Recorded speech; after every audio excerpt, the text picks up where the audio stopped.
thought that was a very unique pick. What's going on, everybody? Tuesday, Oh, September oh, oh. 30th, 2025. It is officially fall as of, I think, 2 days ago. Someone fact checked me on that. Yeah, relatively close to fall. Relatively, no, it's actually legally fall now. So That was legally it's fall. legally I fall thought it now, was Kyle. illegally fall. No, that would be It if doesn't feel like fall, still kind of warm. yeah, it's been warm. Not fall weather, but officially fall. Um Kyle, how you doing? On this fine doing fall great. evening. Um I'm doing great. I'm excited because we get to talk about football today. Could you imagine if this is just what we did for a living? Like, people do this for a living. They just I sit around and wish. talk football. That would be fantastic. That'd be my I dream. know, like that'd be such a dream job. That would be great. We got a lot to get into today. Not too much news. We are going to start with this week in football. We've got some news. Most notably, Bad Bunny performing at the halftime show in this year's Super Bowl. Super Bowl 60, right? Is it 60? It's Super Bowl yeah, it is 60. 60. Yeah, because last year was 59. Holy crap! There's been 60 Super Bowls. That's crazy. That's kind of crazy. I mean, I'll tell you my opinion. Like, I don't mind Bad Bunny, but like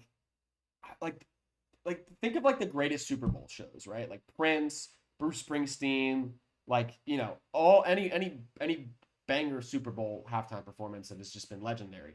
They're all bands. What happened to bands? We don't have any more bands.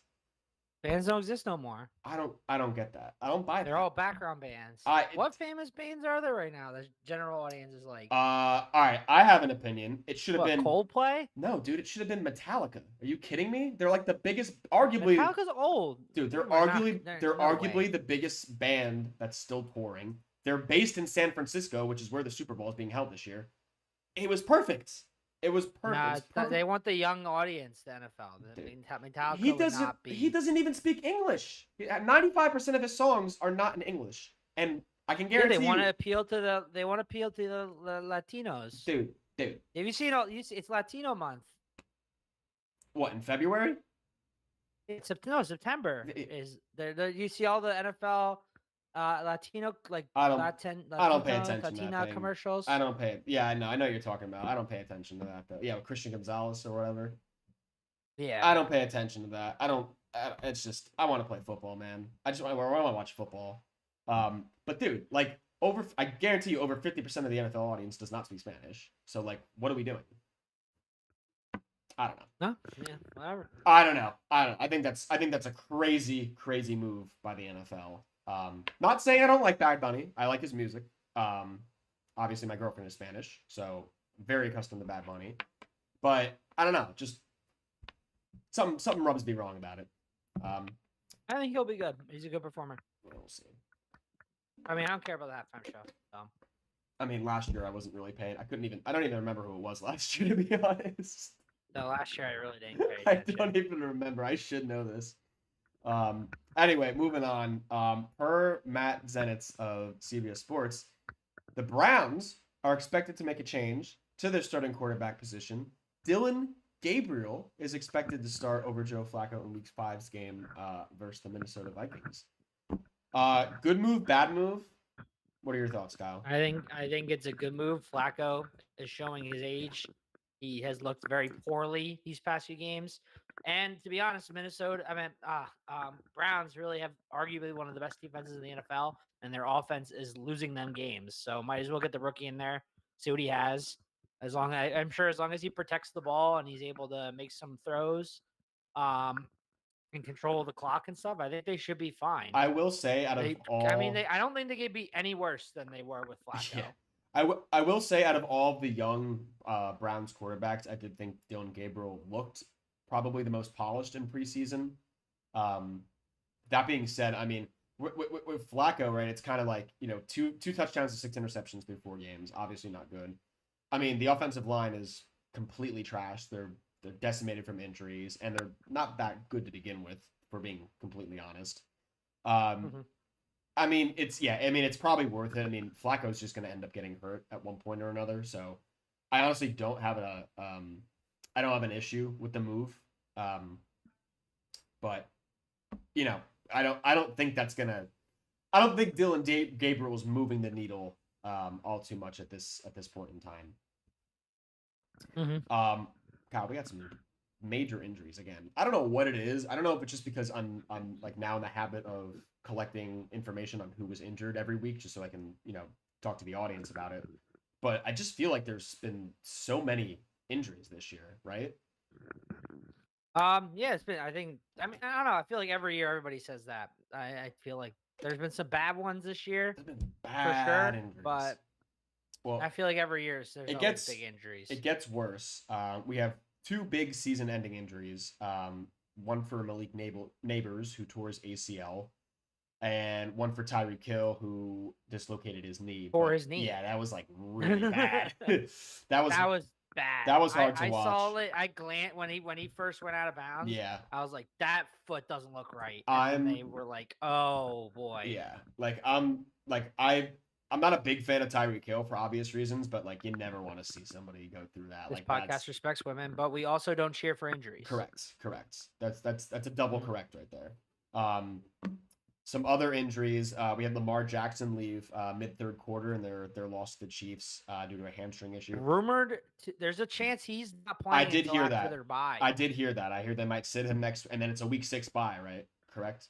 Yep. Yeah. So there's a chance. Oh, it's a week 7 bye. Oh, so he might sit 2 weeks. So there's a chance he might sit against the Texans then against the Rams, and then the bye week, and then he comes back. Ooh, but the problem is I mean, at 1-3, can they really afford I don't know if they not can have Lamar for those games? Yeah, I mean, I know the Texans offense is like still pretty. I think shite, he might sit against the Texans, and if they win against the Texans, I don't think he'll play against the Rams. That's tough. But if they lose to the Texans, I think he plays against the Rams. Yeah, for sure. I agree with that. And I think I don't know. The Ravens, every year there's always a team that's like a Super Bowl team or aspirations, and they have like a season from hell, so to speak. Mm-hmm.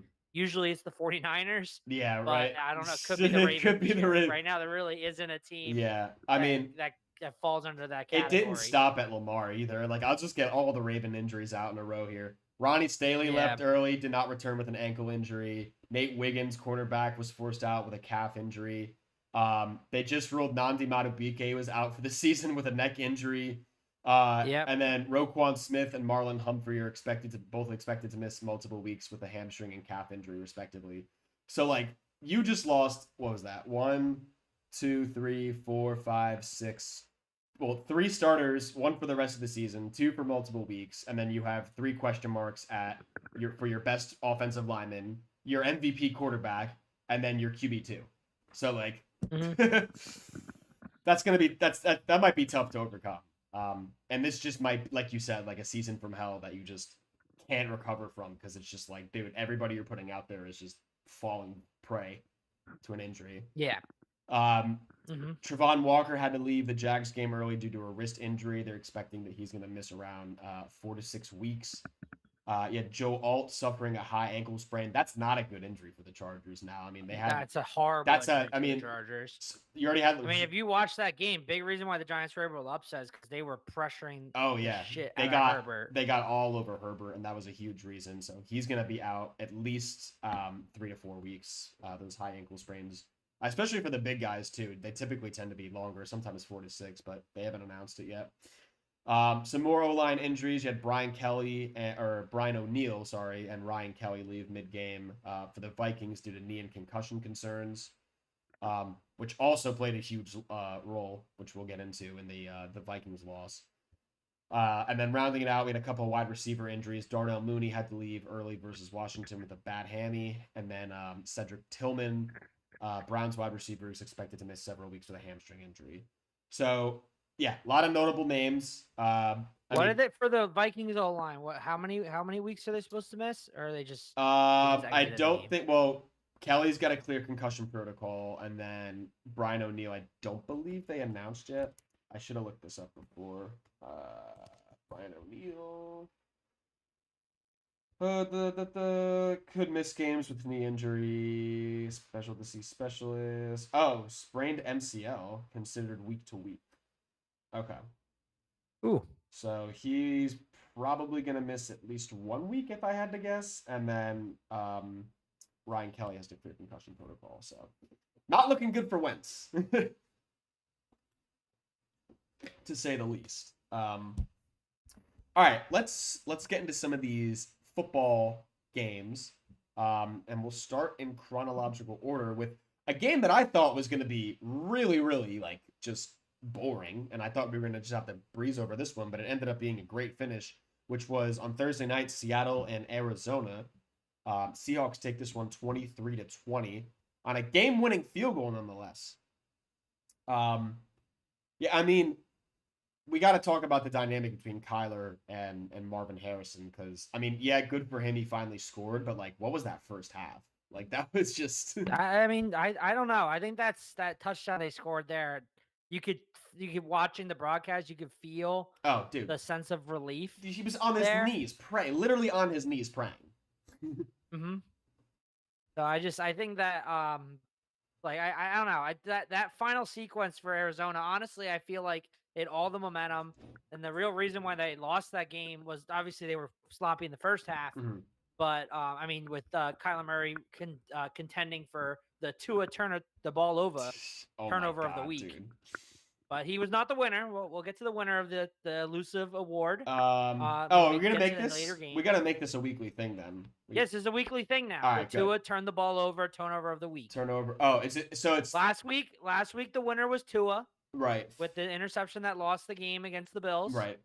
Obviously, as the namesake of the award, makes sense that he deserves the award. This week we'll get to the winner, but this will be a new weekly segment. Yeah. The Tua turned the ball over. So turnover of the week. To be clear, it's just a singular turnover. It's not turnover worthy performance. It's just a singular turnover. It's the singular turnover. It was going to be the Kyler interception that then. Well, this technically, I mean, this would have been 2 turnovers, but it was 1 play. Was the Kyler interception, and then the Seahawks fumbled, and the Seahawks celebrated. Yeah, right. Even though they fumbled, hysterical. Oh my gosh. Anyway, though, but I think the big thing, which again I was gonna touch on this, I guess I can touch on it now. The real reason why Arizona lost is the special teams. When they didn't kick it into the landing zone. Dude, what are we doing? Like, dude, this new kickoff and special teams. This changes the year of special everything. Teams. It changes everything. I always say special teams is a third of the game. I think it's half of the game now. It's insane how much it's legitimately special teams has changed. It's legitimately a third of the game. It's legitimately a third of the game now. Like, yeah, like it was just it's a standard acronym, like, special teams, offense, defense, obviously. No, it really is having an impact on the football game, like seriously. Mm-hmm. And I mean, I guess we'll just jump right to that, right? So, you have 2 touchdown drives by Arizona in the end. I think in between that, right, that was when Myers missed the 53-yard field goal. He pushed it right. Mm-hmm. And so the Cardinals get a chance to take over. He had that great one-handed catch by Michael Wilson that kept the drive going. Yeah, that was an incredible catch. I was really, really liking the Gannon. Who's calling the plays there? Is it Gannon? On the defense side? No, I don't. Offensive play caller. Offensive play caller. I doubt it's Gannon. No, Gannon doesn't even call the defense. Drew Petzing. He's at OC. For the former level Arizona Wildcats. The offensive play caller is Drew Petzing. Oh, okay. I was reading something else.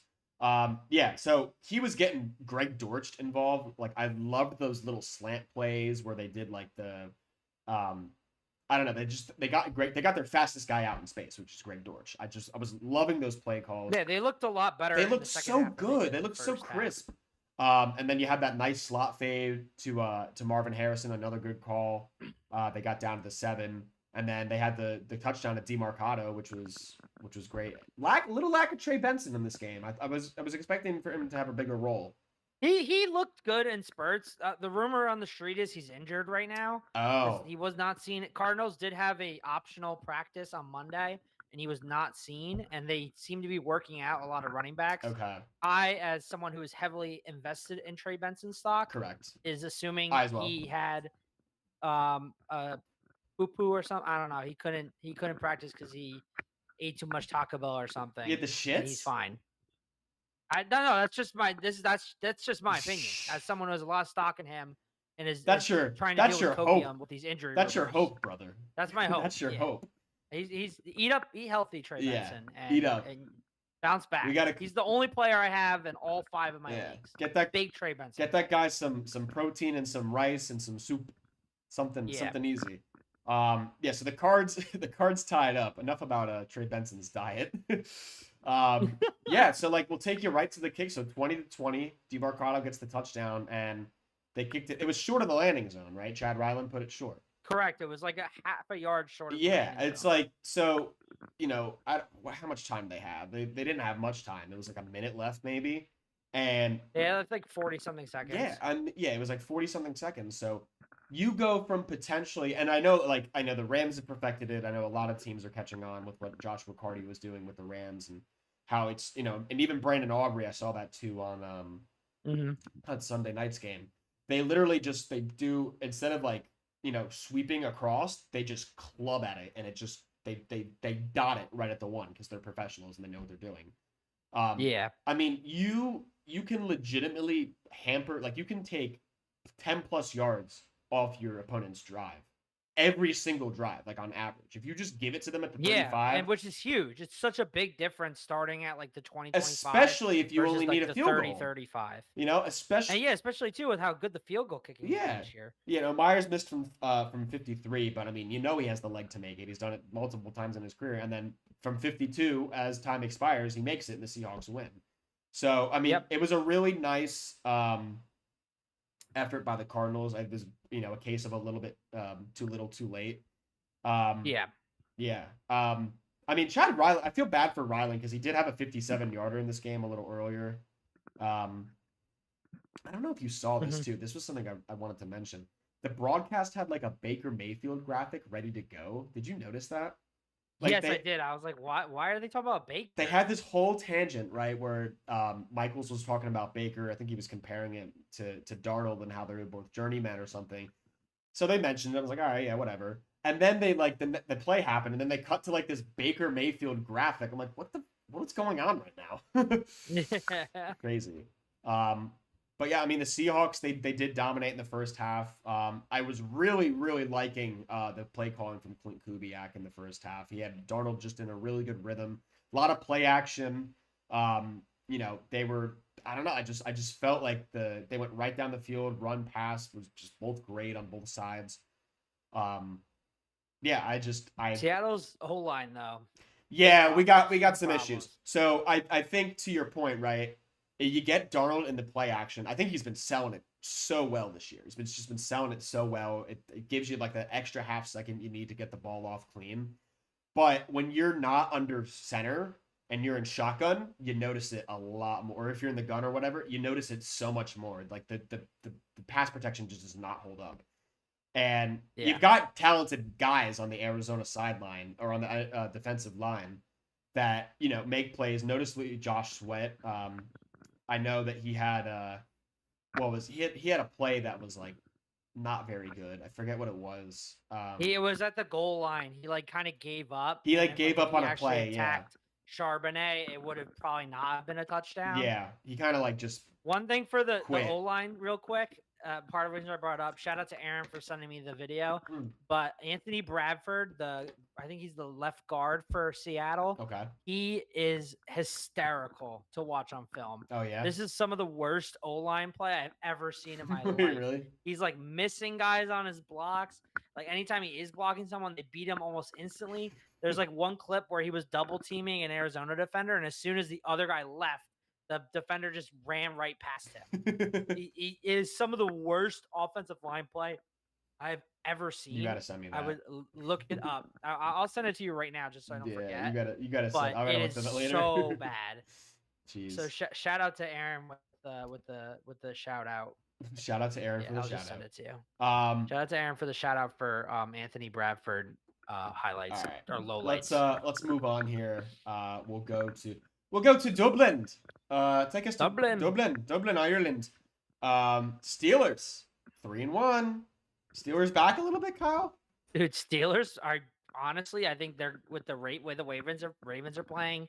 Bengals no Joe Burrow, and the Browns being the they Browns. could end up they could win that division.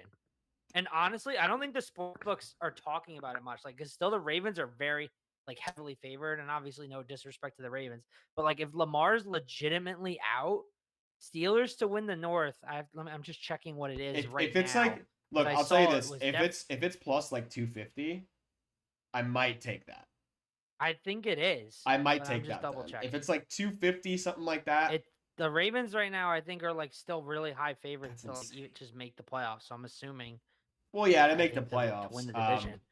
Anyways, we're already looking that up. Steelers take this one 24-21 over the Minnesota Vikings. As we mentioned in This Week in Football, the Vikings O-line is very, very injured. I mentioned Brian O'Neill and Ryan Kelly left the game mid-game due to injuries, but Donovan Jackson, their rookie offensive lineman, also missed the game with an injury. So they're down 3 starting linemen. Steelers are plus 175 to win the AFC North. That's still not bad though. I'll think about that. So what's 50 get you? 50 gets you like. So if you bet 125? 100, you would get 175. Yeah. Okay. So if you bet 50, you would get half of that. Yeah. So you would get probably about 90. Yeah, $90, something like that. 90, yeah. It could be a play. Could be. I think that's the play. Well, here's the Just play. saying. Here was the play for the Steelers is they averaged over 5 yards per carry.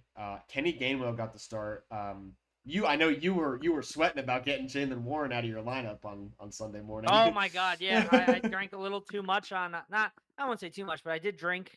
Had a good time in New York City with my boy Aaron on Saturday night. Woke up 5 minutes to kick off. I have in my dynasty league I have That's crazy. Kenny Gainwell, so I swapped him in real quick. Another league I had Jalen Warren. I feel bad for anybody who slept in and wasn't able to get Jalen Warren out because it looked like he was going to play all week, and then all of a sudden, an hour before kickoff, which is 8 a.m. Eastern, rest in peace, West Coast fantasy players, they pulled him out. Yeah. I mean, dude, Kenny Gainwell, great start by you. 19 carries, 99 yards, 2 touchdowns, and he added another 35 yards through the air on 6 catches. We're both big Kenny Gainwell dude, fans. He was so good. He was such a he was more than serviceable. He was great special teamer. No, he was a solid special teamer. He was great, like a great change of pace back. Yeah. I think he's pop. I remember when me and Matt were at the divisional playoff game. Oh yeah, he scored, right? We 3 years ago. Right down the stairs. He scored as we were leaving because we just wanted to get out of there because of traffic because they already won the game, and like he had a phenomenal. That was like I feel like a mini breakout game. Yeah, that was awesome. Yeah. So the Steelers, they were struggling to run the ball throughout the first 3 games. I believe they were averaging less than 3 yards a carry during the first 3 games, but now over 5 yards a carry. I think it's part of it also. Minnesota's run defense is not very good. No, it's not. If the Steelers are bullying you, I mean, maybe I tried to watch the tape and I'm like, all right, what is different about this Minnesota pass rush? Like, what is going on here? The pass rush I don't think is the issue. Not the pass rush, I should say. It's the run defense. Just the defensive line, yeah. Or they just like I know Flores loves to blitz like basically every play, but like, is that it? Like you're just you're just trying to get into the backfield and you're not establishing your gaps and you're not establishing is that it? You know, maybe. Could be. What about Jalen Ramsey? He had a pick 6 in the first quarter. Faked a hamstring injury. I don't know if you saw that. Did one of those little. That was called back. Oh, it was? Oh, well then there you go. So had a pick 6 called back, but also celebrated the pick 6. He celebrated with a little fake hand, and then he actually. But then he ended up getting a hamstring injury. I said that we were watching the game in the morning, and I was like, I don't like when they do that because they're just setting themselves up for injury. The irony. And then he got pulled for hamstring injury, and I was like, karma, man. Yeah, there you go. The Vikings had a little bit of a comeback going in the fourth quarter. They got to the Steelers got to the goal line, and they had a goal line stand. Absolute horrible clock management by Mike Tomlin. Oh, we'll talk about that in a minute. That was almost a lesson in how to blow a game. I very much want to talk about that. It was very bad. So the Vikings scored. They got a stop at the goal line, and then they went 99 yards, and they scored a touchdown. Addison had a long. He had a big long catch coverage. on a broken play. It was a honestly huge huge tackle by Peyton Wilson. I had that written yeah, down. Payne Wilson. Holy Because crap. like they ended up killing a minute off the clock Yeah. because of the Vikings trying to score. If they had another minute on that Dude, final drive, like who if knows? the game played out the same way, who knows? Yeah, who knows?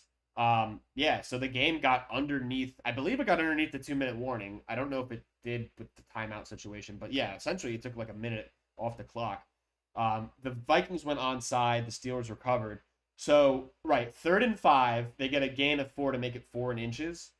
For the game, right? So you're on the plus side of the field in your opponent's territory. You've averaged 5 yards per carry, and you have 4th and inches in front of you. All right, so even if you don't want to run it, right, you can do a quarterback sneak, get an inch. Okay, I know Rodgers is old, or you can just give it to somebody else, right? Delay of game and a punt. Yeah.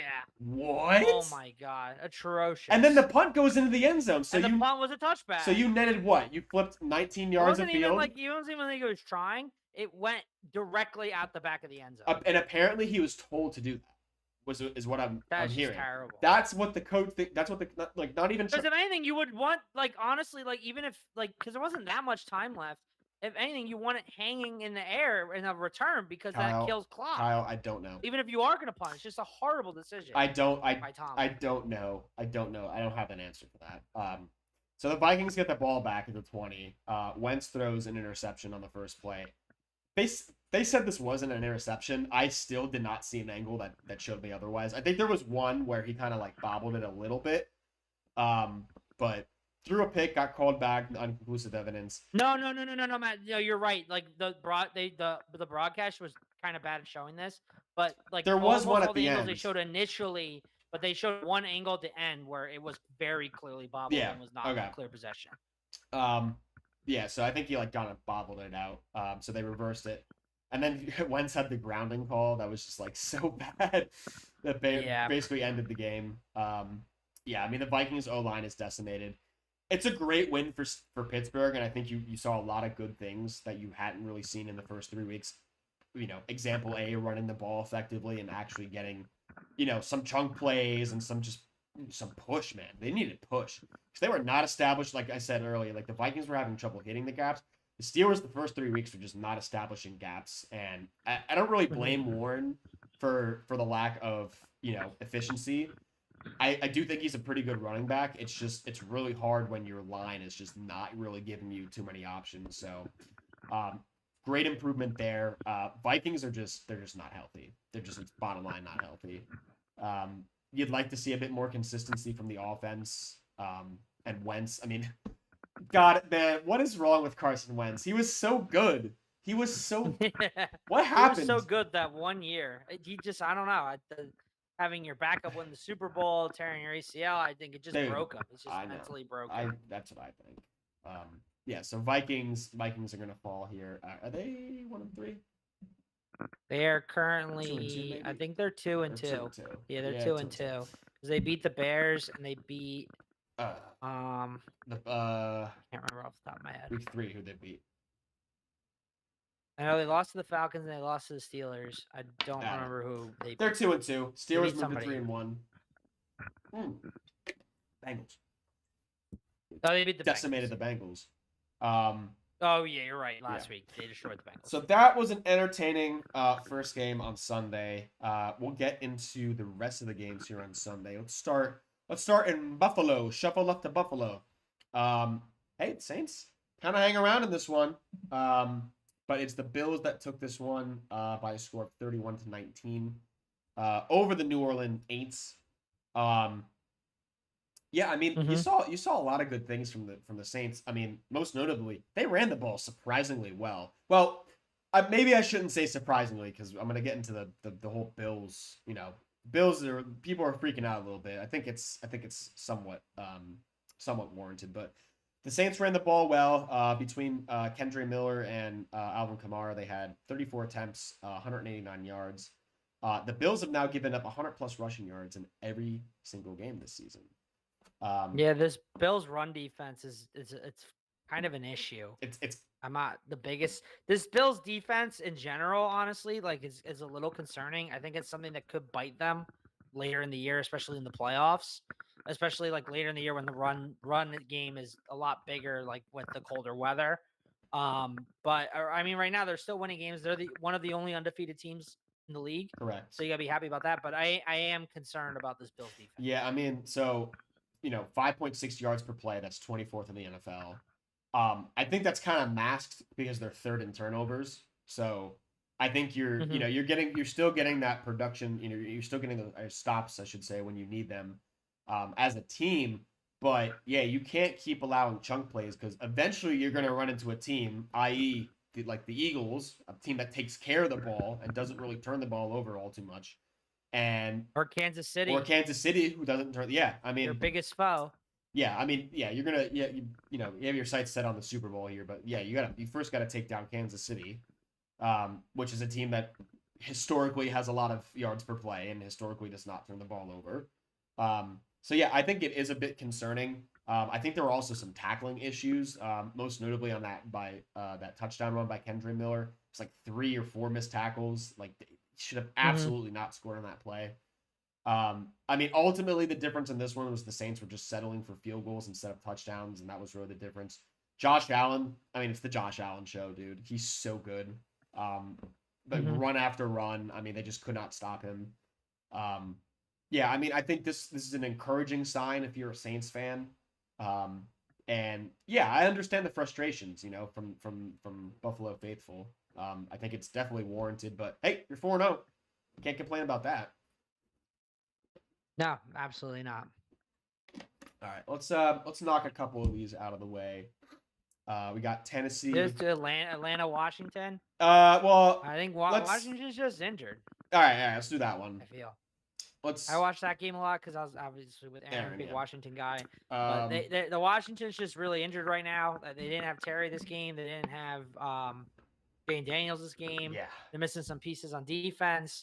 I think Washington's one of those teams that, like, I mean, I think they're obviously a regression candidate from last year, having gone all the way to the NFC Championship game. They're also like one of the oldest rosters in the NFL, and they're like, I just think that they're kind of like one of those teams that can beat anybody, but I don't know if they're gonna make. They're not. I don't think they're a Super Bowl team. Yeah, I mean, I agree with you on like the regression aspect a bit, but. Honestly, I really don't think the defense played that well. I think they just had a lot of miscues. They didn't really get, comfortable in their zone. I think they let up a few big plays. Obviously, most notably there was the dump off to Bijan that went for like 60 yards. There were a bunch of chunk plays throughout this game. Yeah, you got to be happy if you're an Atlanta fan. Oh yeah, I mean Carolina from zero. This is what you wanted: Bijan going off, like Drake London going off, Kyle Pitts scoring a touchdown. I was gonna say your boy this Kyle is what Pitts. You want to see as an Atlanta fan. Your fellow Kyle scored. Kyle Pitts. Yeah, how have you enjoyed? How have you enjoyed his performance this year? Kyle Pitts. Yeah. Do you have a lot of stock in him? Kyle Pitts is a stud. I have stock on Kyle Pitts. Oh boy, I know you do. I got him in my dynasty league, and I got him in I think one redraft. Yeah, granted, I'm 0-4 in the redraft one that I have. But go Kyle Pitts. Yeah, I mean, to your point though, yeah, I mean, you lose your starting quarterback and your number one wide receiver. I think that's going to hamper most teams' ability to win football games. But yeah, I mean, getting back to Atlanta, right? Like when Penix had time, I think he looked pretty good. Now he's still making those throws that you're just like, what the hell? Like he had that that was on the opening drive on third down in the red zone. He made that silly throw off his back foot. The interception he threw when Mike Sanders still picked him off, it wasn't a bad read. It was just a bad throw. I really liked the chemistry between him and Drake London. Really liked that. Yeah, Drake London had a hell of a game. Yeah. Drake London was 8 catches, 110 yards, a touchdown.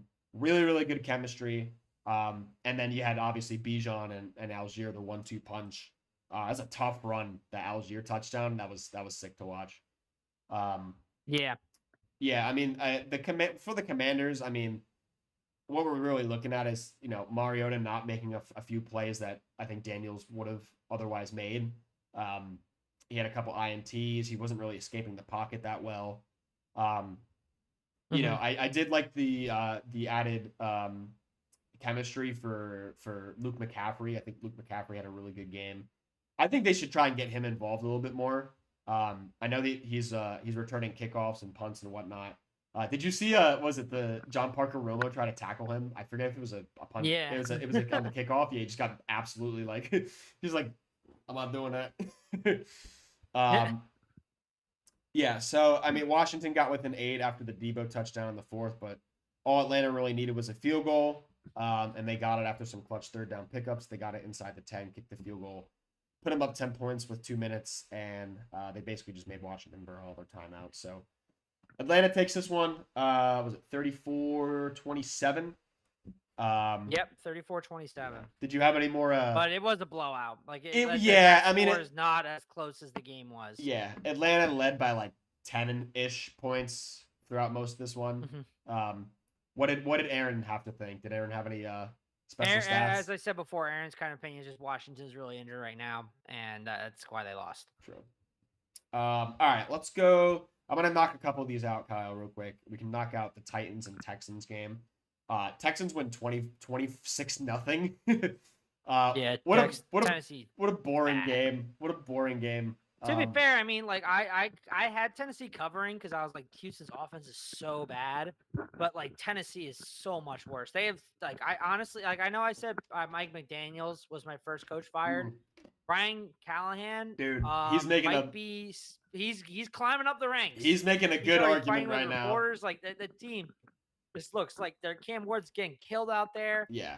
I know Houston's got a good defense, but like I mean, honestly, Tennessee missed 2 field goals in the first half, so like it was close initially. I think it was Tennessee. Texans were only up by 6. I think it was 6-0 like the whole game. It was 6-0 into most of the game, and then into the fourth just kind quarter. of exploded at the end because like the Tennessee finally broke. Yeah, literally. But like that, you don't like to see what's coming out of the locker room out of Tennessee. It sucks for Cam Ward. I mean, he's shown some flashes. But just the Tennessee team around him is just not very good. They're not talented. But they're definitely more talented into the way they're playing. Like, I just don't like.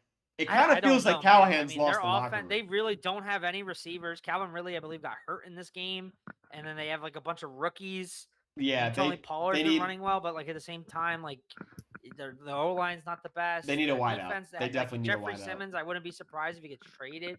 He gets out of there because he's played. Did you see his sack on CJ Stroud? Oh yeah, dude. He's insane. That was sack of the year. He's insane. Oh my god, he's insane. He got him in like half a second. Like he timed the snap count. By the time, and it was like within like less than a snap.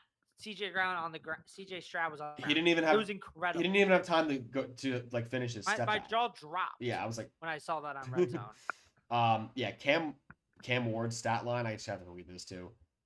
10 of 26, 38.5% completion percentage, 108 yards, obviously 0 touchdowns and an interception.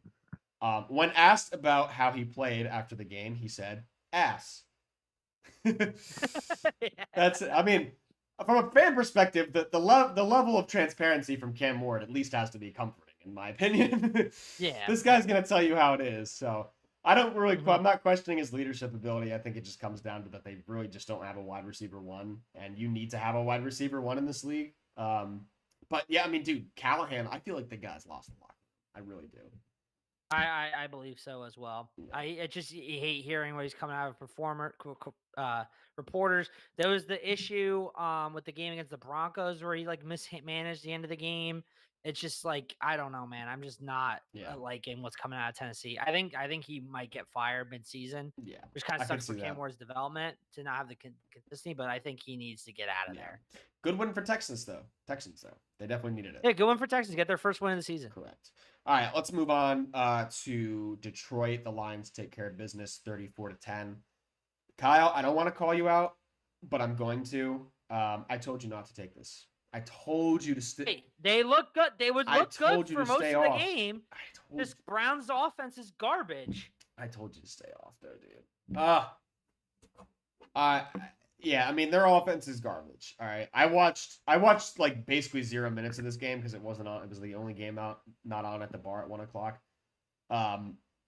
But I did watch the highlights. I know that they took an early lead. I think they had a 7-0 lead, right? Is that correct? They did. The Browns were leading. Yeah, early they had on. a 7. Honestly, they were playing well. It's just the issues. The Browns' offense is just terrible. Yeah. Which is why I think Joe Flacco's getting benched. Yeah. Like if they had a competent offense, I think they would have easily covered that 16-point spread. You might be and right. They 2 interceptions, 16 for 34. You're not QBR of 12.6. That's just terrible. Yeah, it's bad. I mean, Like, you can't win like that. what did Flacco finish with? It was like 16 of 34, 108. Yeah, I just said Flacco's stats: 16 for 34, 184, two interceptions, no touchdowns. You can't have Isaiah Bottom being your leading receiver.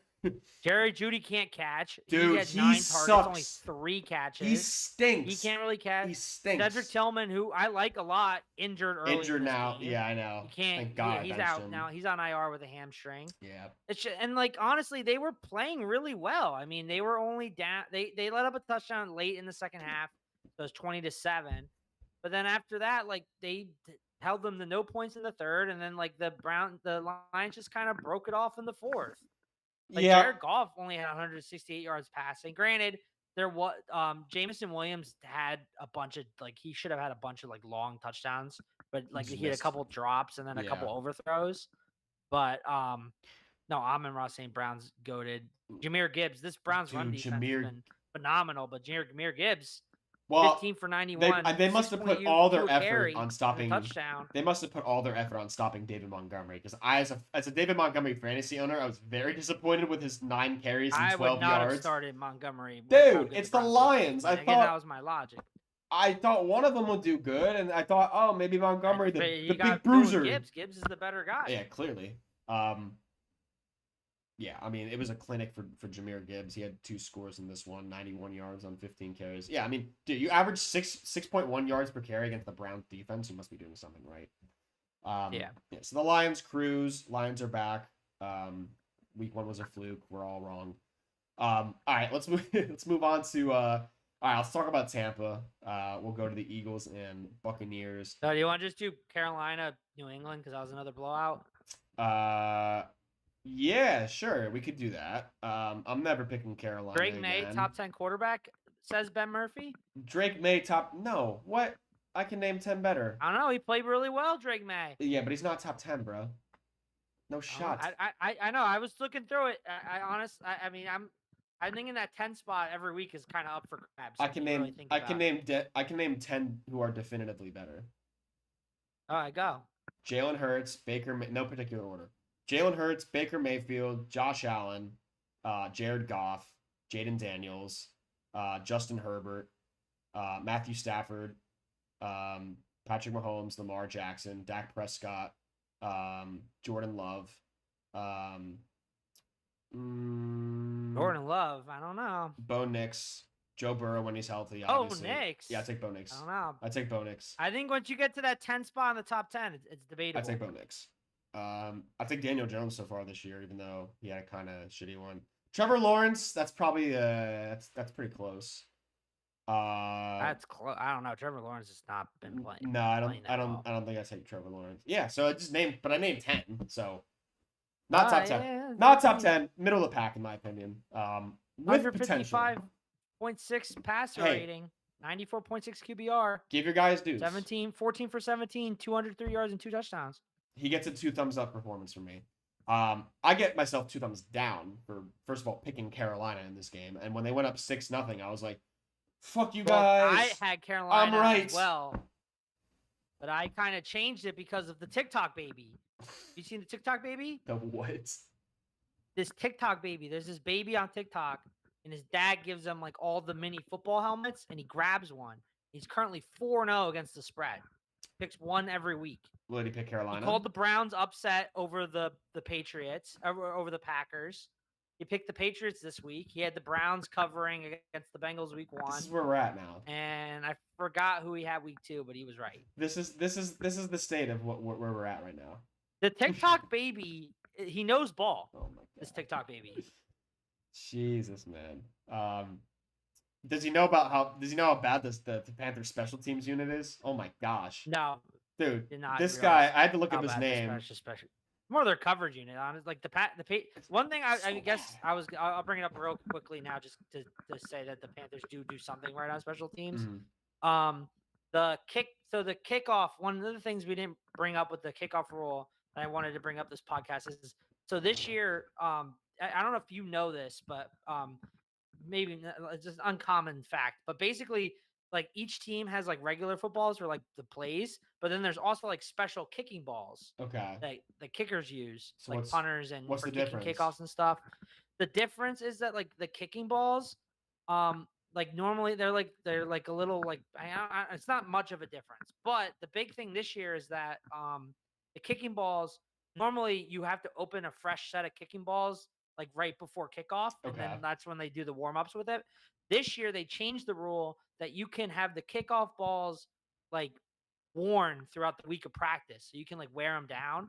So part of the reason why these kickers are able to do these knuckleballs is because they've been practicing with the kicking balls for the game all week, so they're able to like rough it up, and with like the rougher surface, where it did I makes it hear easier this? for them to kick. I did hear And this. because of that, they're able to do the crazy knuckleballs and the kickoffs, and that's also why a lot of the field goals this year, I'm sure everybody's noticed, have been like automatic from 50 plus.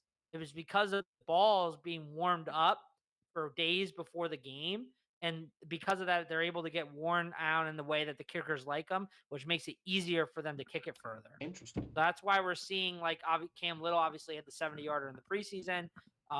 Chase McLaughlin, I think he had, that's the Bucks kicker. He had the record for an outdoor stadium kick at 65 yards that was against which the is Eagles. crazy. So it's just like and honestly, even watching these 50-yarders, it's like you can see they go further.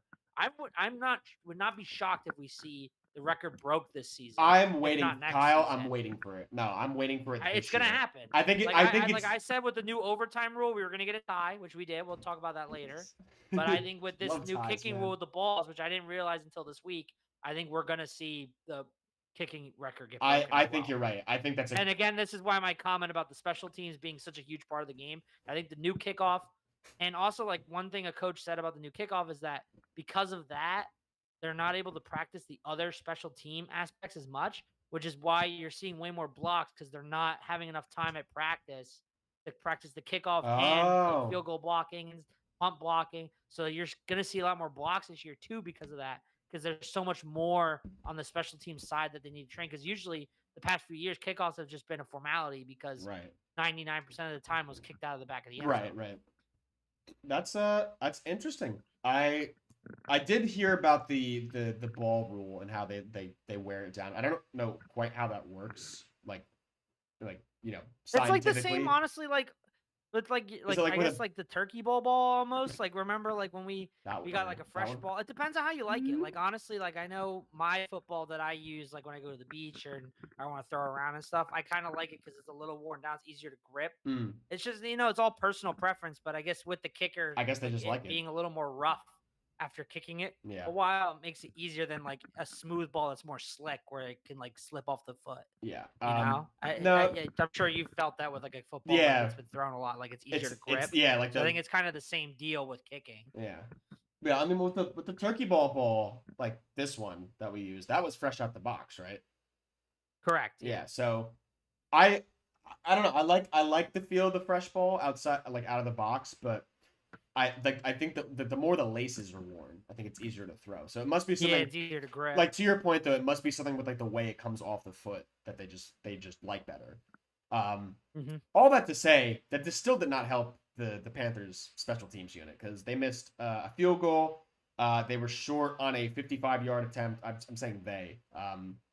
Who's the Panthers kicker? The Panthers kicker, the Panthers and the if you go by like statistically with starting field position, the Panthers kicker and the Rams kicker are the best at these knuckleballs. But clearly they practice that so much, so they're bad at every other aspect of special teams. It's Ryan Fitzgerald. That's kind of the point I was making. Yeah, right. So they're practicing with that ball, but he was short on a 55-yard field goal, which you very rarely see nowadays. Just like straight up short on it. Where am I not reading from? And then what was it? They caught that punt that was going to be a touchback too. Like the coverage was bad. It was like fielded at the 3, and then he got tackled at the 1. So this is their, the Panthers receiving the ball. And then you had the punt return that they gave up where Marcus Jones. I mean, and I'll give credit to Marcus Jones. It was a really, really he put on some really nice moves and made him miss. Marcus Jones, excellent punt return. But the way that it was kicked, right? He made everyone kind of think it was going to be a fair catch, where it was like a short pooch punt. It was like a lot of hang time. I think everyone was just kind of expecting a fair catch. So when he fielded it, right, they were just like, oh, and they kind of just like ran past him, and he did the rest of the work. But that also changed the philosophy of their coverage unit, because the next punt, Sam Martin put it inside the 5, and everybody was waiting at like the 15-yard line. Like, all right, we got to cover, we got to sit back, wait for the guy to catch it. And he just ran up, and I mean, Sam Martin, great punt, put it right at the 5, and it just rolled into the end zone. And that's, I mean, not only just the kickoff, but I think it's changing a lot. Like, to your point, I think these guys are having difficulty, practicing the coverage and like the punt returns and like all the other technical aspects of special teams. They're so focused on the kickoff because, I mean, yes, intrinsically it is the most important rule change this year. I think it's the most important rule change in probably over a decade. In recent modern NFL. And like even since the merger, it might be like this might be even bigger than the 2-point conversion. It's having such a big impact on the game. But I think to your point, right? People are just they're more worried about the kickoff. Maybe that's it. They're just not practicing their punt coverage and whatnot. Yeah. All right. You wanna talk about Philly? Philly? Yeah, we can talk about Philly. Eagles take this one 31-25. Move on. Go Birds. Go Birds, bro. 4-0, dude. The narrative around the Eagles is just hilarious to me, right? Like just from an outsider's perspective, I know we're very involved with our Eagles, but like the team is 4-0 and people are questioning whether the star wide receiver wants to remain with the team. Like that's what people are talking about. I did promise Aaron we were to address this on the pod. AJ Brown after the game did tweet. Dude, who cares? A verse from the Bible. The context of the Bible is that Jesus was telling what to say to his disciples when people didn't want to accept Jesus' teachings. You're one of them, aren't you? He said, if you are not welcomed, not listened to, quietly withdraw, do not make a scene, shrug your shoulders, and be on your way. And it's a screenshot from a TikTok. So AJ Brown on TikTok confirmed. I guess that's a very important aspect of the news. Bro, this is you're one of them. But you're buying into this. I don't know. I'm kind of torn because I'm kind of like he's a leader at this point. Like he should know at this point the Philly media is just gonna take that and like grab with it. That's why he's doing it. I've seen AJ talk. He thinks I think it's funny. I think it's funny too. I don't know, man. I think it's hilarious. You think it's hilarious? Dude, don't buy into anything. He's not going anywhere. The team is 4-0. He had like 17 targets I agree. He's in not the game. Going anywhere. Like I honestly, shout out to Rich Eisen. He's like one of the only people in the national media that's like he's not going anywhere. He did like a skit on his podcast being like, oh, I'm gonna be Howie Roseman and you be like the Patriots GM. And he's like, oh, they like talk and he's like, oh, is AJ Brown available? And he's like, you know what GTFO means? Yeah. And he hangs up and he's like, end scene. It's not happening. It's not happening. He's the only one. Like he's not going anywhere. No, it's not. He's such a huge part of our offense. Spagnuolo said after the Week 2 game that AJ Brown is the most important player on the Eagles offense. And Steve Spagnuolo, one of the best defensive coordinators in the league, he knows what he's talking about. Like I think AJ Brown, if you saw his post after the Super Bowl where he's like, oh, I want to be I think he just like gets upset at himself and in general when he's not like contributing enough. And honestly, part of the reason this game bothered me, like obviously he had 9 targets, he didn't catch anything. Like part of it was like the Kevin Patullo route comps are just atrocious. There was the one drive where they just threw it to AJ with 3 straight curl routes, and he was double covered on like all of them. It was just so predictable, is what it is. It's just like it looks like you could diagnose for a second, at least our personal call, but I know the viewers can still hear us. I do. So I'm gonna try to reconnect with him. I'm not sure if he's talking. I heard him. Hopefully I'm not talking I was over hearing him. you the entire time. Apologize to our Spotify listeners. I know people question this, but we do this live.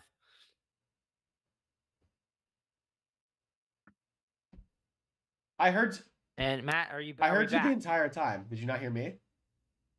No, I couldn't hear you. I was like, I heard you that you're like, I'm gonna hang up right now, and I'm like, what are you doing? I'm like, I can hear you, bud. It said my thing was unstable, and I was like, well, it is your Wi-Fi. It's your Wi-Fi, dude. It's my week. Can we oh well. can the viewers donate a Wi-Fi extender to Kyle? He lives in Morris Plains. That would be very much appreciated. Thank you very much. No, but Yep. yeah, like to your point, right? Like the concepts, like it's just you could just diagnose it pre-snap. You just know it's like, all right, well, if this is the curl here, this is where I'm going. I'm cutting the flat. If we're in zone, peel off. You could just read it. If you I just think I think the big issue with Patullo is like he gets so conservative because if you notice, it's like so the first 3 games of the season, the first 2 games of the season, and the first half against the Rams, called the game super conservatives.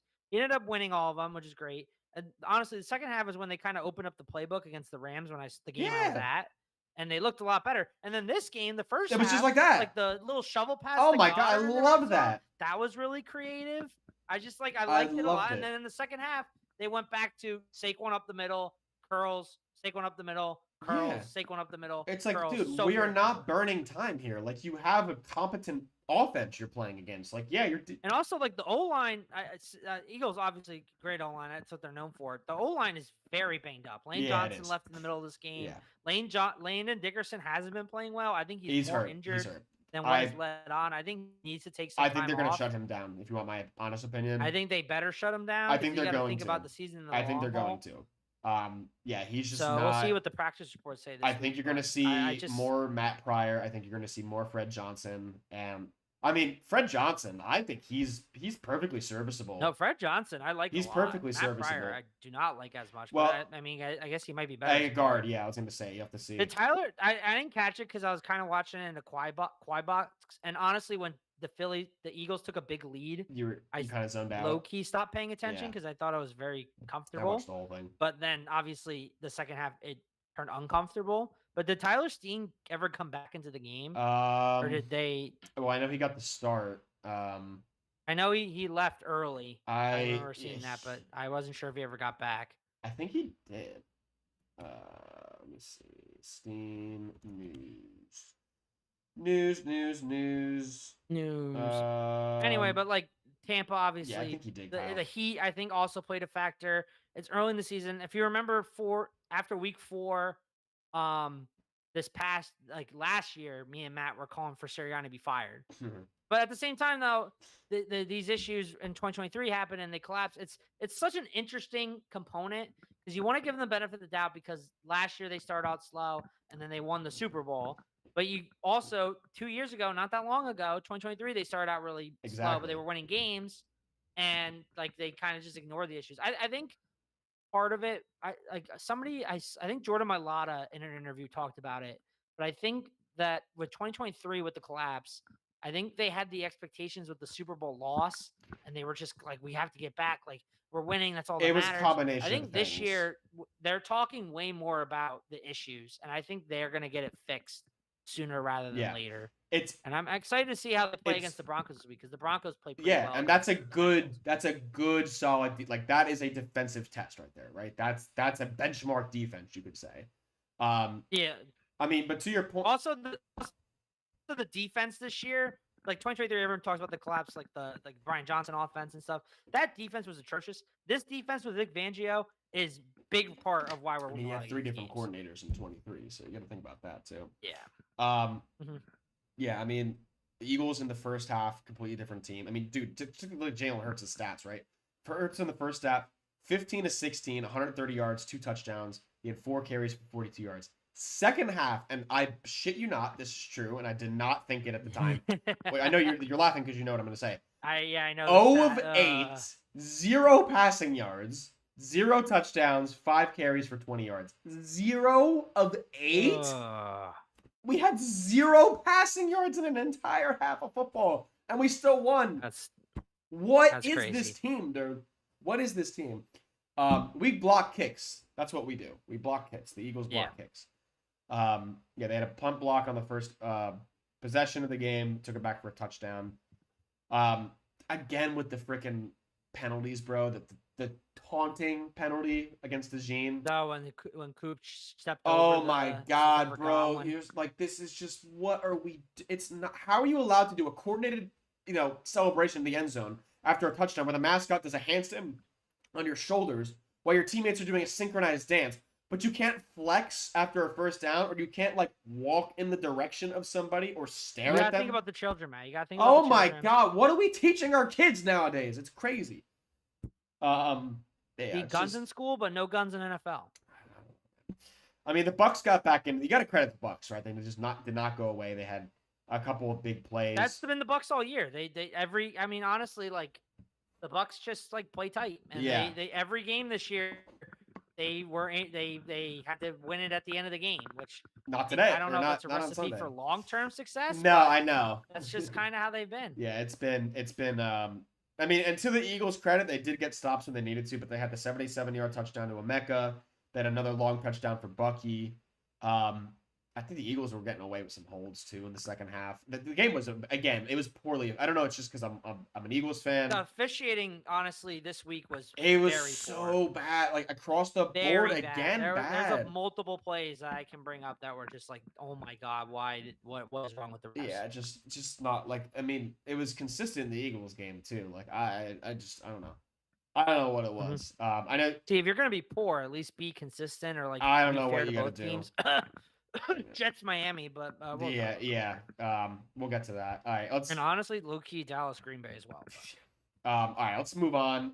We've got the Chargers and the New York Giants. The New York Giants won a football game, Kyle. They won. Yeah, I'm pissed. They did I it. wish I put this in the They tease. did it. I felt a gut feeling that the Giants were gonna win.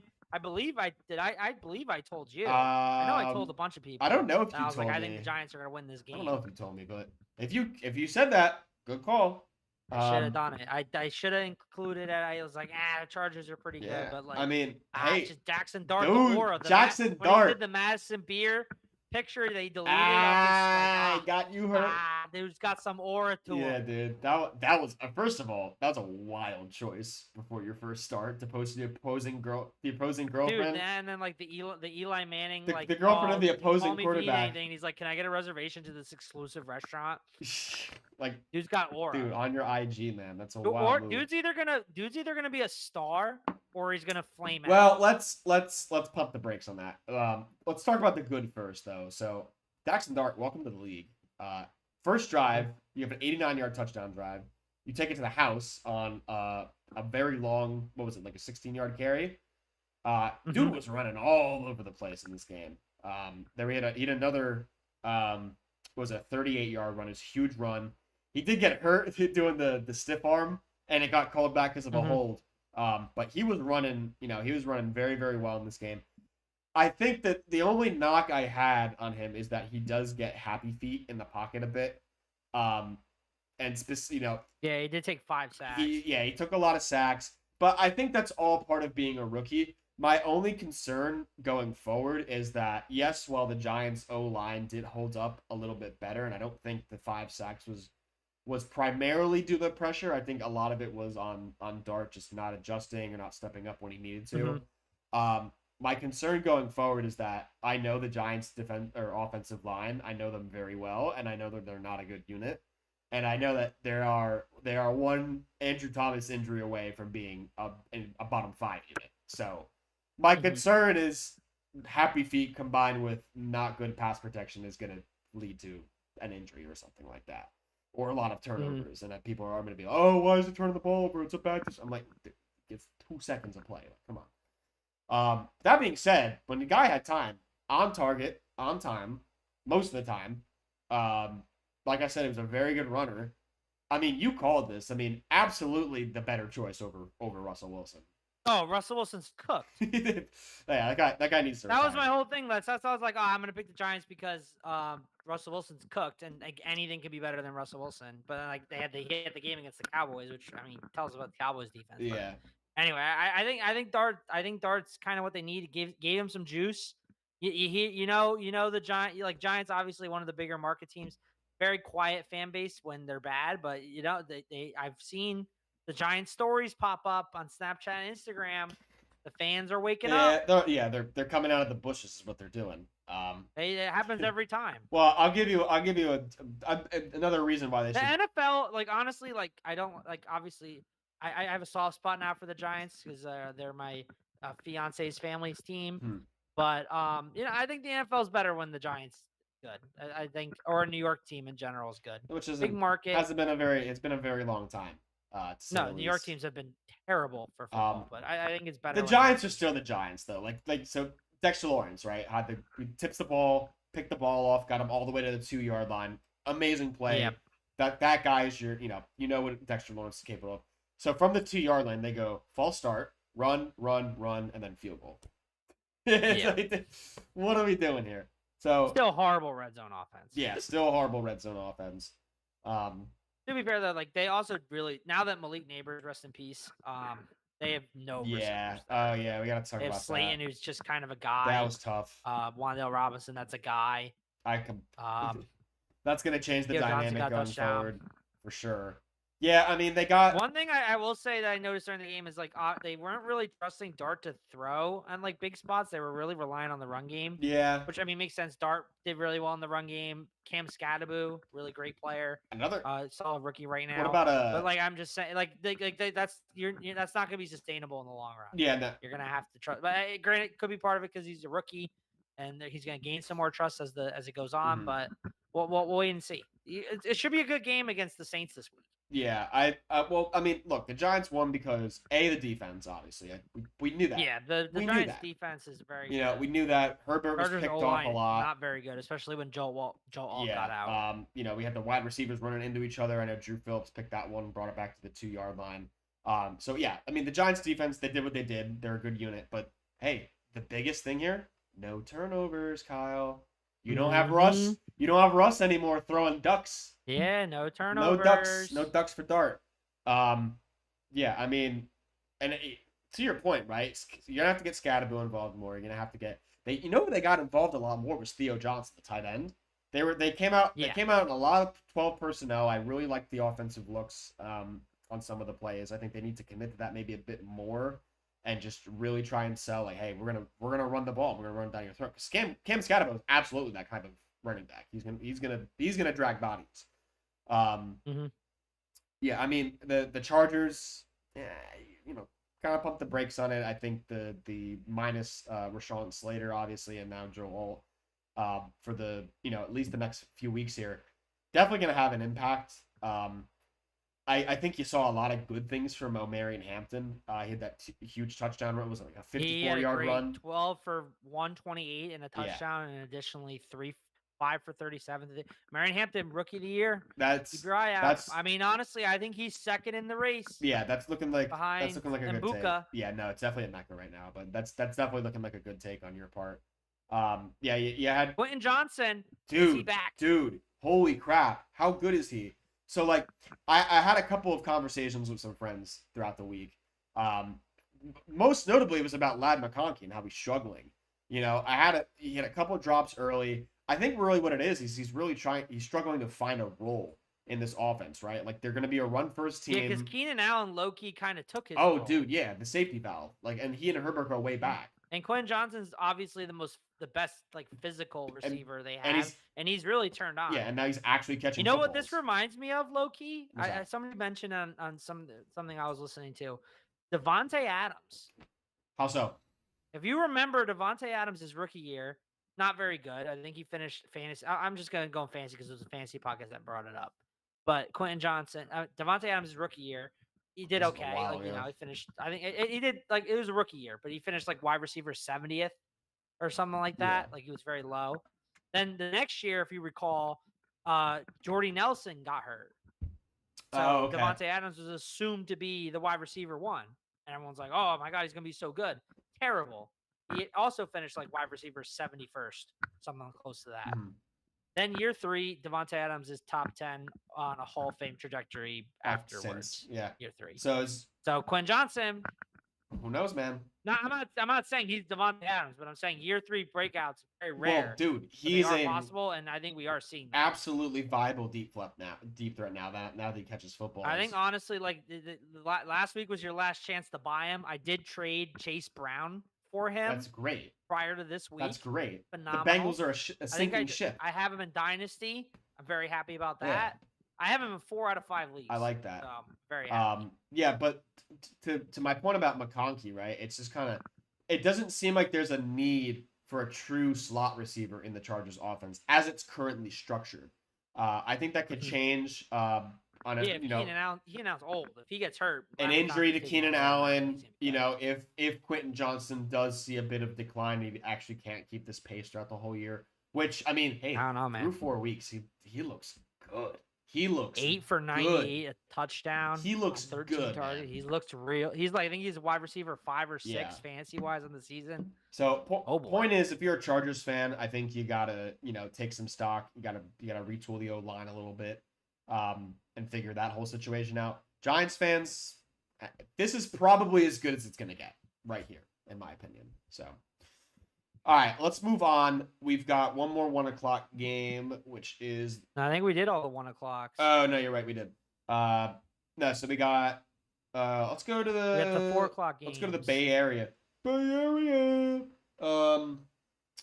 Let's talk about your Jaguars, Kyle, because that's looking. Jags, baby. Dude, Let's go Jags. First road win. I should say Jaguars take this one 26-21 over the undefeated, now not undefeated 49ers. First road win versus San Francisco in franchise history. Jags been around since '96, I think, something like that. Yeah, something like that. Dude, the Jaguars defense, is that what we're gonna? Jaguars defense. Is that what we're about to talk about? Big turnaround. If we recall, I think I said this stat last week. Jacksonville had 7 turnovers on the entirety of 2024. I believe they're at 12 now. And no, it's 13. 13 on the season. 13. 13 on the season. I was wrong. So they've had at least 3 turnovers, forced turnovers in the first 3 weeks. Now they have 4 in this game. Yeah, and it's the most in the NFL, if you were wondering. So you've got a great defense. Like, I mean, I don't know about great. They still been getting up the yards, but I mean, turnovers, man. Devin Lloyd had 2 interceptions in this game. Then on the other side of the ball, you got Travis Etienne, who's been a fantasy savant this year. I think he and Javonte Williams are clearly like the 2 guys that are like, low to mid round draft picks that are kind of saving everybody's season right now. Yeah, man. I mean, dude, Liam Cohen, Duval. I'm buying it. No, I think the offense is going to take a little bit. Like, I think that happens a lot early. The defenses definitely have an advantage earlier in the season. I think you can tell the defenses right away. But I think that the Jags offense, when it starts cooking a little bit, like Brian Thomas, don't give up on him yet. I'm still in. Caught the balls this time. I'm still in on BT. See what happens. I'm still in. I'm biding my time. I'm biding my time. I'm like super frustrated. But I mean, the Niners got killed with turnovers. Niners are also like super injured. Yeah, they're they super lost injured Bosa too. for the year, obviously. Ricky Pearsall has a minor MCL issue, allegedly. He's working he through might that. miss this week with it being a short week. He's insane. Juwan Jennings, I think, got banged up in this game. So it's just like the Niners are super injured. I think they're also, I mean, like, yeah, to your Brock Purdy, I think, had a setback with his foot. Yeah, they're as we've discussed previously, turf toe soreness sounds like a PB injury. Very serious injury. Yeah. Not at all what you would suspect. It really has nothing to do with your toes, other than like the joint that connects your toes to your foot. Yeah, which is just super painful. You can't even walk on it. Dude, Ricky Pearsall is him though. Absolutely. He is him. He is. Sucks that he's hurt. I know. I mean, and to your point, it's like ironically, who's the only healthy guy is McCaffrey at this point. Yeah, I think McCaffrey made like one of those monkey paw deals. Yeah, right. And like he was like, I will be or somebody did it. Somebody was like, can McCaffrey please be healthy? Like a Niners fan, and then it went and it curled, and it was everybody will die except for McCaffrey. Everyone else gets hurt. Yeah, I think that McCaffrey. Fun fact, I think he's the running back 3 right now. I think in half PPR. If he was just a receiver, if you just took his receiving yards and receiving stats, I think he would be wide receiver 9 on the year. That's crazy. Which is insane. That's crazy. He was the leading receiver today for the 40. Well, dude, they're relying too much on him. They're asking him to do too much, and at this point, they're just gonna run him into the ground, and then they're gonna be like, all right, might as well. Yeah, so a great win for the Jaguars. I want to move on here because I want to talk about our Colts. I feel like the podcast has kind of adopted the Colts as like their de facto like pet almost. Have we? I like him, dude. We've talked about the Colts all the time. I like the Colts, but I'm Jags guy. I can't be rooting for Colts and Jags. Well, I mean, Jags are both my team to win the AFC South. So they're both like animals. The Colt is a baby horse, so I feel like it's like kind of appropriate that they're like, It's our baby. yeah, like they're little. It's like a cat. You know, I have a cat now. I've had a cat for Yeah. about a year, so like the Colts are kind of like, you know, if my cat was a football fan, I feel like she'd be a Colts fan. Yeah. Not one of the cat teams. No. Well, it's cat adjacent, I'd say. Cat adjacent. It's cat adjacent. No, we don't. She doesn't claim the Jaguars, not yet anyway. I mean, Daniel Jones, I think he's just so goofy. I think he's just wonderful. I think he's a swell guy. He did finally look human in this game. He threw a couple picks, but I mean, hey, look, still a very impressive performance by the Colts. I think. I mean, they're going off against a pissed off Rams team. It's understandable what happened. You know, they got after the guy. I think. Well, we were talking about this last week, where our main concern was like, all right, well, how's this whole O-line going to hold up against like a viable pass rush or, you know, a viable run defense? And we kind of got our answer on Sunday as you watched. So I really do appreciate the Colts' effort this year, and I still don't like. Hey, it's like, oh great, you got to 3-0, you lost, you're done. They're still right there. I mean, I don't think they're going anywhere until I see. No, I think the Colts are a very legit team. They have Jonathan Taylor's playing like the best running back in football. He's insane. And with a He's good run so game, good. solid O-line, solid defense as well. I don't see them going anywhere. No. But I mean, And the Rams are a good team. As much as I said I'm not really high on the Rams, Puka Nacua, yeah, best oh my receiver gosh, dude. in the NFL, currently would be the #1 fantasy pick if they're in a redraft right now. He's gonna break the record for most catches. My dad is in love with Puka Nacua. He's gonna make he is him in fantasy. He's gonna break the record for most catches, I think, this year. I think he's definitely on pace to do it. Stafford just loves peppering his wide receiver one with all the targets and yards. You saw it with Cooper Kupp. Now you're seeing it with Puka. I think.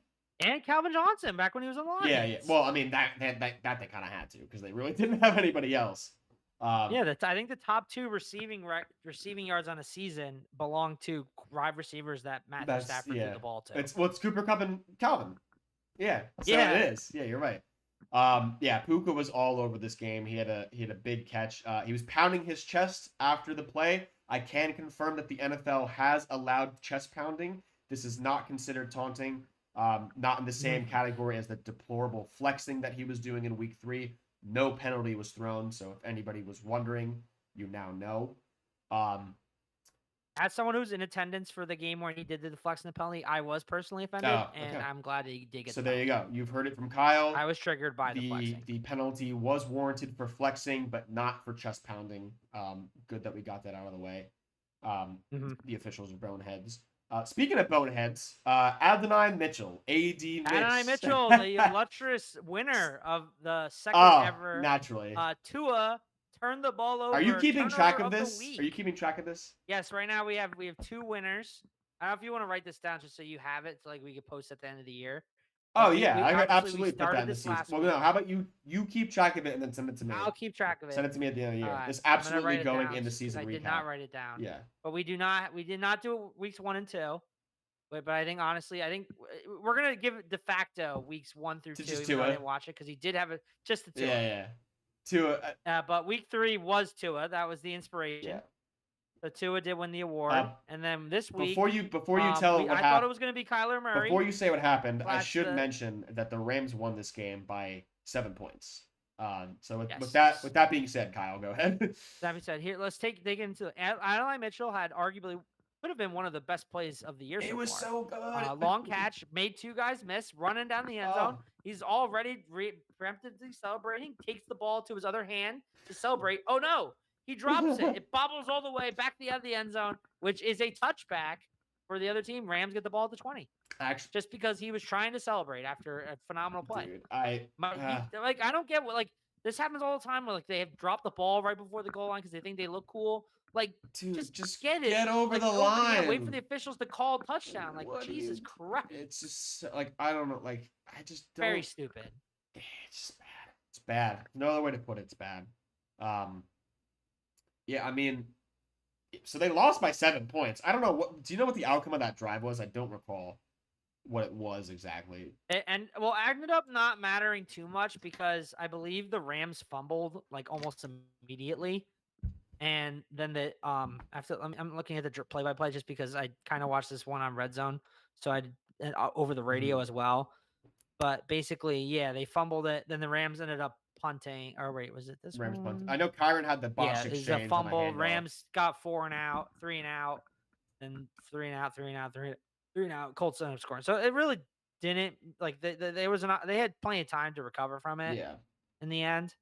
But yeah, I mean, if you're being honest, I mean the Rams kind of stole this one, right? Because the Colts had the lead. They had I mean technically, like at that 20 point to in the game, 20-13 they lead. would have been up 17-13, but they ended up getting up 17-13 later, and then the Rams fumbled. Then they got a field goal right after the fumble, the Colts, Mhm. and then the Rams went touchdown, punt, Colts touchdown, interception, and a game. Yeah, they had. Oh, it was the long. It was the long touchdown to Tutu Atwell. That's what it was. It was a one play touchdown. Yeah, there was a 88-yard touchdown to Tutu Yeah. Atwell with like 2 minutes left in the game, Yeah. and yeah, minute 33 left in the game, and they got an So, 88-yard Yeah, touchdown. Rams That honestly was not fumbled out the back. Of I the mean, end. we're being honest And here. then Like Daniel Jones got an interception. that Mitchell touchdown happens. That comeback might then it's 27-13. That the game might be out of hand. Well, no, no, it would have would've been. It was 20-13. They scored. No, it was it was when the fumble happened. I'm looking at it right now. When the fumble happened, Oh, what was the score? it was 13-10 Rams. Okay. It would have been 17-13, which it ended up being It anyway. ended up being but that. it would have been that earlier in the game. Correct. So correct. Yeah. So, all right, let's move on here. Still, Tua turnover. The Tua Turn the turned the ball ball over. over. Turnover of the week. I love that. I'm gonna have to draw up like something really special, like a meme picture So of Tua. Tua de facto won week 1 through 2. Just because we didn't have the award yet, but he did his turnovers in weeks 1, 2, and 3 inspired the award. Yeah. All right, let's move on. But to officially, he didn't win until week Las 3. Vegas. Yeah, let's go to the Raiders game. 25. Ashton Genty. 24. Bears. Breakout. Yes, we gotta talk about Ashton Genty. Another blocked field goal to win the game. 3 touchdowns. Yeah, dude, they blocked the kick. I can't believe that. It's crazy. What's with all these blocked kicks? Oh. But I'm in a picks pool where we only pick spreads. Picked Raiders +1.5, so they still covered. There you go, man. Yeah. There you go. Yeah, the Bears got a go-ahead touchdown with 5 minutes left. Oh no, they got the ball. They went on a 5-minute touchdown drive at the end of the game. And with about a minute 30 left, Swift takes it in. The 2-point conversion, though, was no good. So stays 25-24. Raiders get the ball in field goal position, and I believe it was it wasn't that long of a kick, right? I think it was was it inside 50? I don't know if it was quite inside 50. For what? The block? The blocked kick, I think, was 50 something. I believe the block kick was I'm double checking right now, but I think it was over 50. It might have been 40. 54 yards. It was close to 50. 54 yards. Yeah. Was the blocked kick. Yeah, I mean, let's back up a bit here. Ashton Genty, 3 touchdowns. Unbelievable, dude. He had a 64-yard touchdown. He gave the Raiders a 14-6 lead earlier in the game. I think there was another throw, but I mean, dude, you get the guy in space. The big thing for the Raiders, right? If you're going to be objective, all right, how the Raiders going to win football games going forward? Because yeah, this one sucked. You know, you turnovers. Geno well, Smith that's the most important thing. Turnovers. Yes. He leads the league in turnovers. In 4 games, he has 6 picks. He's so miserable in that offense. He's I mean, the first pick was really bad. Did you see his quote after the game? No, I didn't. He's like, I'm not the guy that I need to be right now. No shit. Thanks. Thanks, bud. Yeah, I mean, Wait, I'm just looking it up. I might have butchered the quote, but it was really funny. There's something to that effect. Can't paraphrase. Yeah, I'm here, trying Kyle. to find it. Can't paraphrase. No, I can't paraphrase here. The one interception he had was a good read. It was just a terrible ball, and the production wasn't even bad. He had a fumble. So what was it? He had 3 turnovers in this game. Yeah, he is not playing good football at the current moment. I'll tell you, he is playing good football though. Was the Raiders defense surprisingly crisp, surprisingly sound. Like we said, they had a very good pass rush. We had the Max Crosby interception who tipped it at the line, then caught it and started running with it, which I believe was his first career interception. I believe that's what they were saying on the broadcast. Just checking. No, dude, he had 4 turnovers in this game. Oh my gosh. He's so bad. Oh no, he had 3. He had a fumble. No, he had 3. No, he had 3, and Genty had Ashton the Genty fumble. had a fumble. He had the fumble. That's right. Yeah, but he still had 3 turnovers in this game. Still very bad. Yeah, I mean the Bears I feel like could have put this game away a little bit earlier, but they just kept going backwards. Like I found myself like looking up at the scoreboard every time. I'd be like, oh, it's a big play for the Bears. They get a first down, first and goal, first and whatever. And then I'd go watch, I'd be watching the Eagles or another game, and I look back and it's like 4th and 21 or like 4th and 26. I'm like, what the hell happened? It was because they were getting to him. They were getting to Caleb a lot. He was only sacked once in this game apparently, but it felt like a lot more. It felt but Mason Crosby was in the dude's kitchen. Max Crosby. Max Crosby, Big not X. Mason Crosby. Double X. Yeah, he was in that dude's kitchen. Yeah, I mean they consistently just picked off Geno. They had so many short fields, but they just kept settling for field goals. So I think the Bears could have put this one away a little bit earlier. But still a very, very good performance. I think it's a great win to build off. You got 2 wins in a row now. Well, I guess the one wasn't on the road, but 2 wins Did in you a row see win. Go ahead. Ben Johnson's sideline? You know how they do the stupid sideline reporter with the coach? Oh, and how what are you gonna do? Just like, and they're either like, "Oh, we're gonna do better." Yeah, or, we're already doing. Just keep doing what we're doing. He like flipped out at the reporters. Hysterical. He's just like, "Yeah, of course, I got to do better. Like, go away." Yeah, he got pissy with her, right? He got real pissy with her. So I was like, maybe we do need to keep the coach interviews because that was entertaining. Yeah, maybe. Okay. Did you find the quote? No, I couldn't find it. I think I got it close enough. All right. Well, we got to move on. Anyway, we got to go to Kansas City, Kyle, because we got to talk. All right. Let's be honest. We were both. I think we might have been overblown Kansas City's demise. I think Casey's back. I think the Ravens were the team that we were bad on. All right. So it's Kansas City adjacent, which is Baltimore. It's the team that we're shitting on now. Okay. Yeah. The Chiefs just wow. Chiefs are back, man. So I think this is a little bit of like so 2 things, right? Baltimore's secondary is injured, yes, but not very good. Yes. I think they gave Mahomes enough time where you're finally starting to see some of these guys return to the offense too. Like Xavier Worthy was back. You're getting Rashid Rice back soon. And you don't really still have that explosive power you need at running back. And you still dropped 37 on the Ravens, right? Yeah. And I mean, the defense was all over Lamar. I mean, I got to see how many times this guy sacked. It felt like a lot. The Ravens. It was 3 times. Like their O-line. Yeah, 3 times, but you got a ton of pressure. And he got hurt. Yeah, and he got hurt, so he had to leave early. And then, yeah, I mean, it did help. It did aid the Chiefs that their cornerback 1 and 2 went out in this game. And I mean, to be honest, like the lack of pass rush is really, really hurting Baltimore at this point.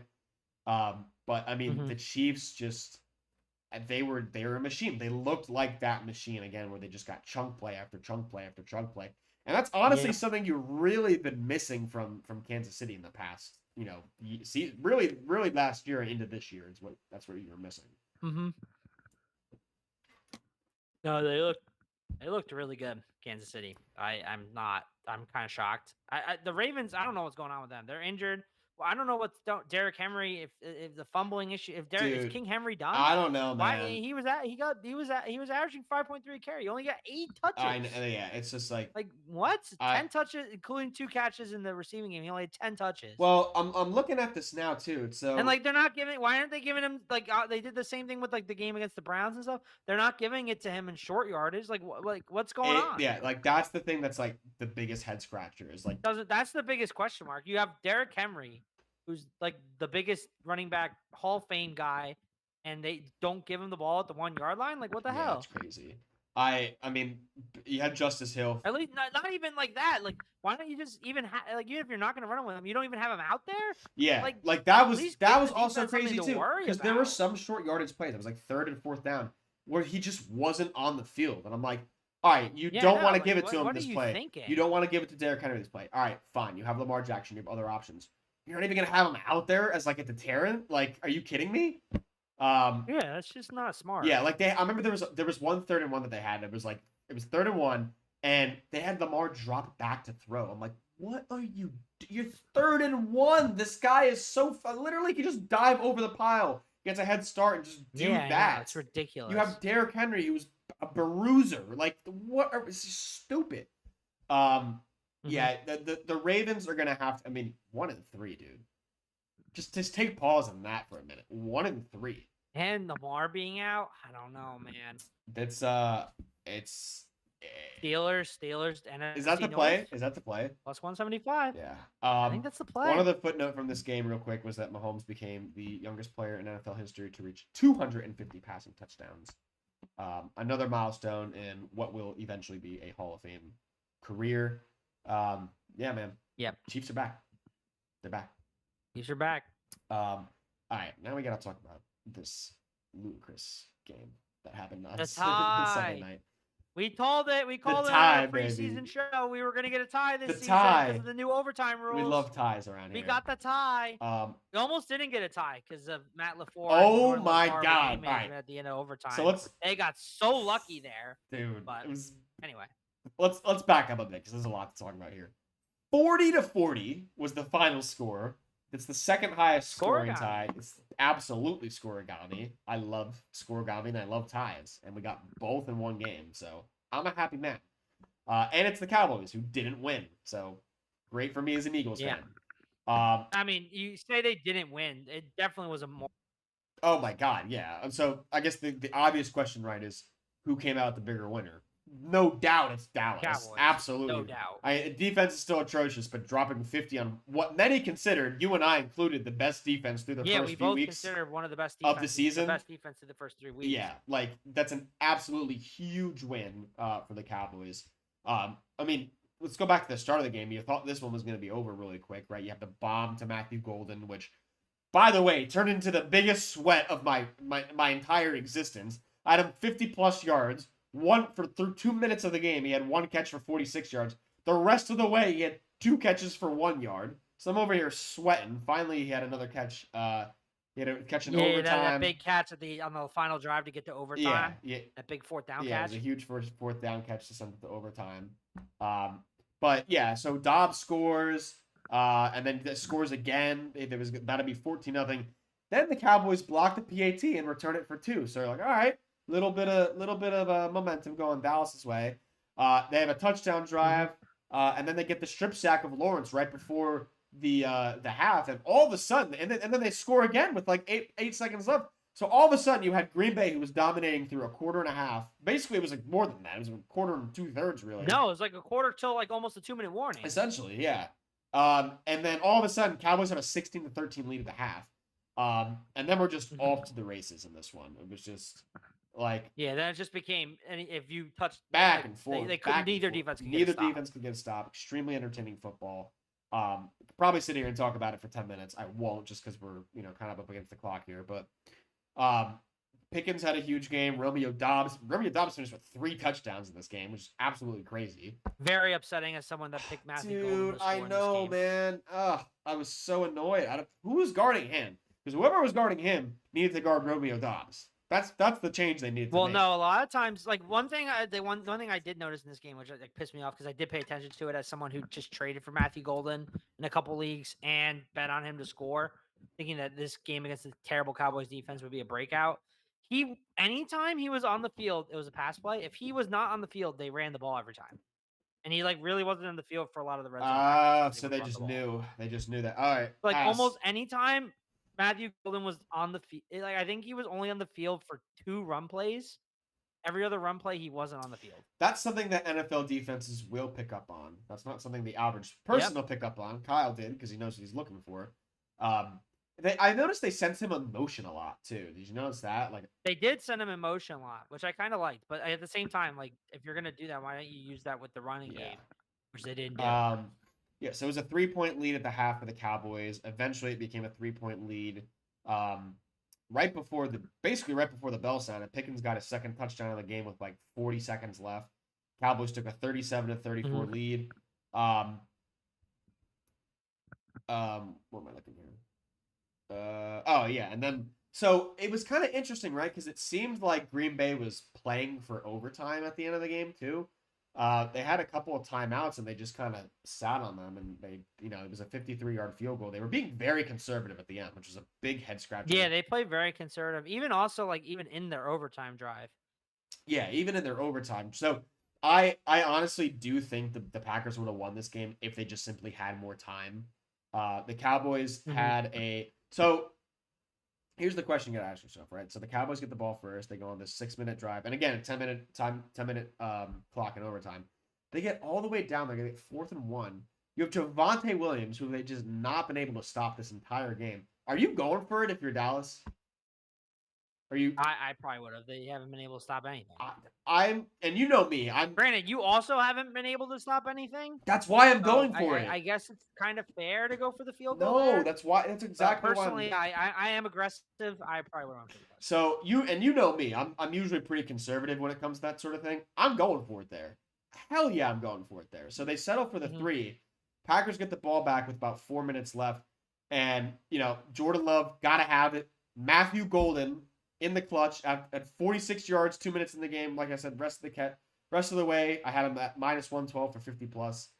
Finally hit, moves the sticks on the 4th down, and then we get to the end of the game, and it's just shades of Matt Eberflus all over this one, dude. Like, what are we? So tackle inbounds, right? When did the timeout come? Was it the play before? It was like a quick out. Yeah, it was like the play before, and then they got tackled in bounds, and then they took forever. It was just atrocious. He got tackled with like 20 by Matt LaFleur. It was literally like the game from Caleb last year, except they made it work and they got out of. Well, Matt Eberflus is on the Cowboys staff. It's not on the Packers. No, I'm saying last year with the Bears game where he had the against the Lions where they just ran out of time and the game ended. Thankfully, Love. Yeah, but they weren't even rushing. They were like, "Oh, we got time." Yeah, and like you have like they had 28 seconds, and then they just were like, "Oh." It's like you have no timeouts. They threw it like 6 seconds left. No timeouts. Ball, and it's incomplete, and they got so lucky that it ended up bouncing off. The ball hit the ground. So I think Love threw out of the back of the end zone. The ball hit the ground with literally 1 second. It was probably less than 1 second because it was ticking down. Yeah, so if that ball doesn't hit somebody, like if it just floats out of the end zone, game over. The game's over. Yeah, it's gonna end. So the fact that it hit and got down fast enough gave him that second. 1 second left. Oh my gosh. They kick the field goal, and we get the second highest scoring time of all time. Which was just it was a fun watch. I'll put it to you that way. It was a very fun watch.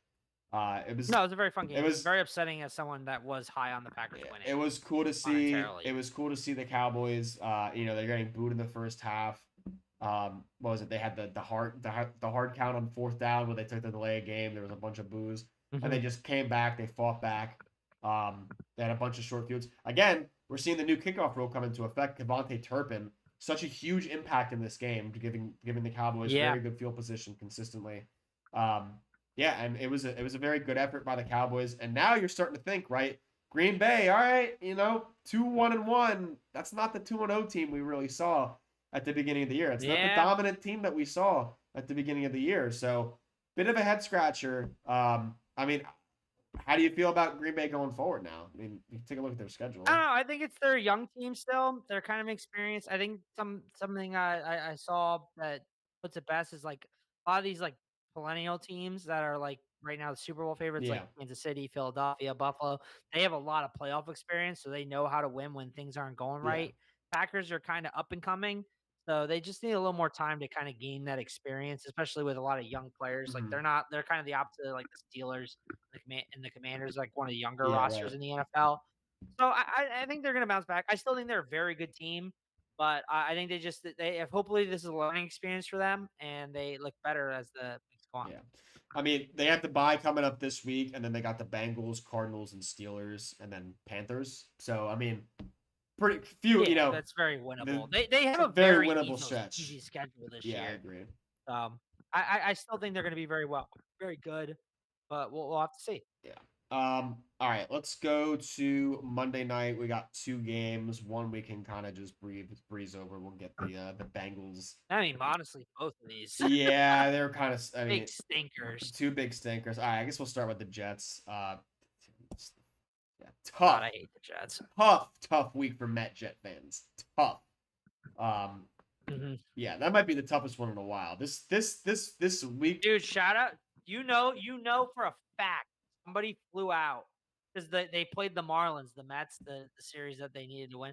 You know for a fact somebody flew out to Miami to watch that, and then they came and watched the Jets. Yeah, yeah, They, you're they right. must be somebody. Whoever knows that guy. Oh man. Please call him out. Oh man. Please give him a call. Make sure he's I'm okay. over here sweating too. So it's 3-1 Boston. It's bottom of the ninth. Bases loaded. And who's up? Judge. No, who's up? All No, rise. Grisham's up. Oh It man. sucks as this is my first season into baseball, and I like the Mets because of I had to do it because my future in-laws they only like I already kind of stole like I'm rivals with them in football and hockey, so I gave them Mets, and they were I liked the Mets, very exciting, but they collapsed, Yeah. and it was thank God I'm super into baseball because it was like I would have been like this is like the 2023 Eagles because I remember Yeah. that messed me up Yeah. for like months. That made me not feel I so couldn't good. imagine, and this was worse. Yeah, no, this was bad. That's just oh god. That was bad. What else was bad was we also mentioned the Tyreek Hill, the season-ending knee injury, dislocated. Yeah, that was bad. Yucky. Do not watch the replay if you haven't seen it. Bro, how about Darren Waller? Who's back Darren Waller. in the league? It's 2 touchdowns. Dude, he's on the he's like one of the like the dynasty waivers is so thin because you know you have such big Right, yeah. rosters and like people pick up like younger guys because they want like the potential. He's on waivers. I'm dropping a shit ton of my fab on him. Yeah, I think I might drop half of my fab. interesting. Even though I don't really need him, I just was like I want him because then I can maybe trade one of my tight ends. 2 touchdowns, man. That's 2 more than the number of songs he's made without auto-tune. If you remember how much the Dolphins used Jonnu last year, and he looked good. Yeah, I mean they've found a little bit of something, you know, the red zone threat. I think Tua was reasonably competent in this game. He did fumble once. Didn't turn the ball over though. The one time I bet it. No, Tua turned the ball over today. Congratulations. Of course. You know, he's the front runner every week for the Tua turn the ball over, turn over the week award. It was very impressive that he was not in the running.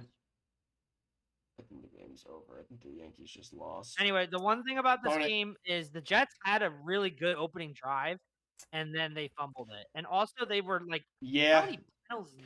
So they had some of them like low key were kind of egregious. Like refs were just out on. So I'm gonna let you get to the officiating. Some of them were like obviously like false starts and stuff. Yeah. But I'm looking it up right now. So it was their actual like. I have it. Was for penalties. So I was gonna say 2 things, right? And I'll let you get to the penalties in a minute.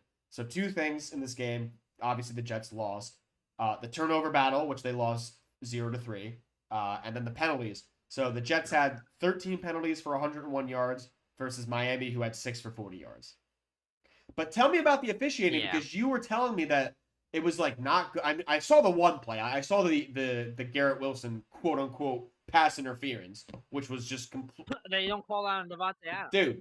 Dude. I mean, to be fair, it technically is a push off. Like it's like. But it's not. It's arguably the that's correct not call, what you and I are talking about, though. What we're talking about is the consistency of that being called from game to game. That needs to be the definition, right?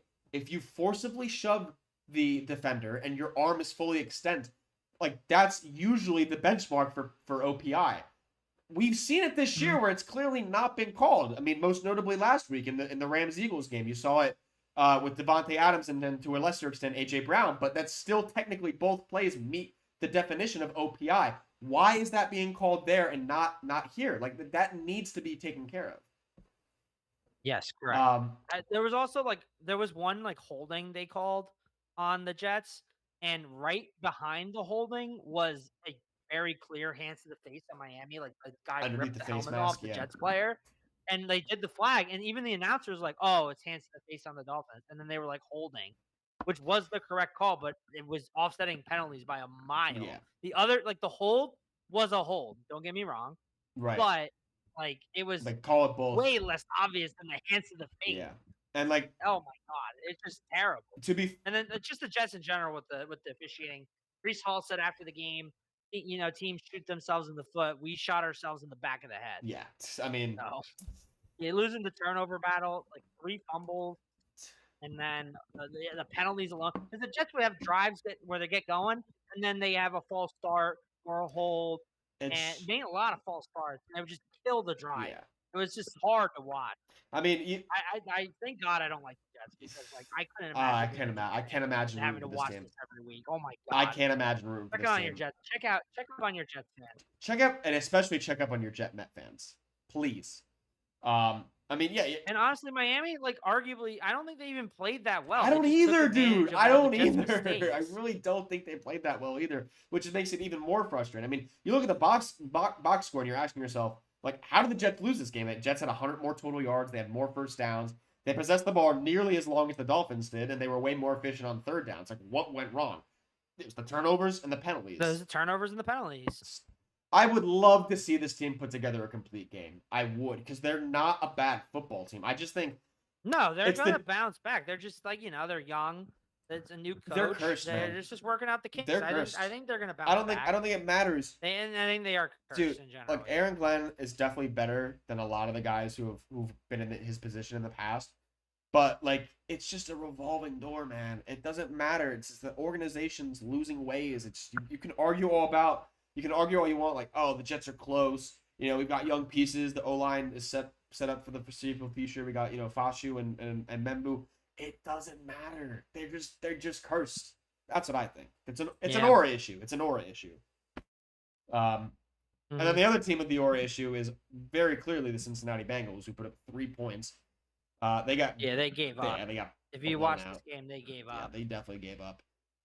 And it sucks too because I feel like that's a team that they had the hot fit. They had a 4-8. They were 4-8 at one point last year. They had a very close finish at the end. They almost made the playoffs. They were right there in week 18.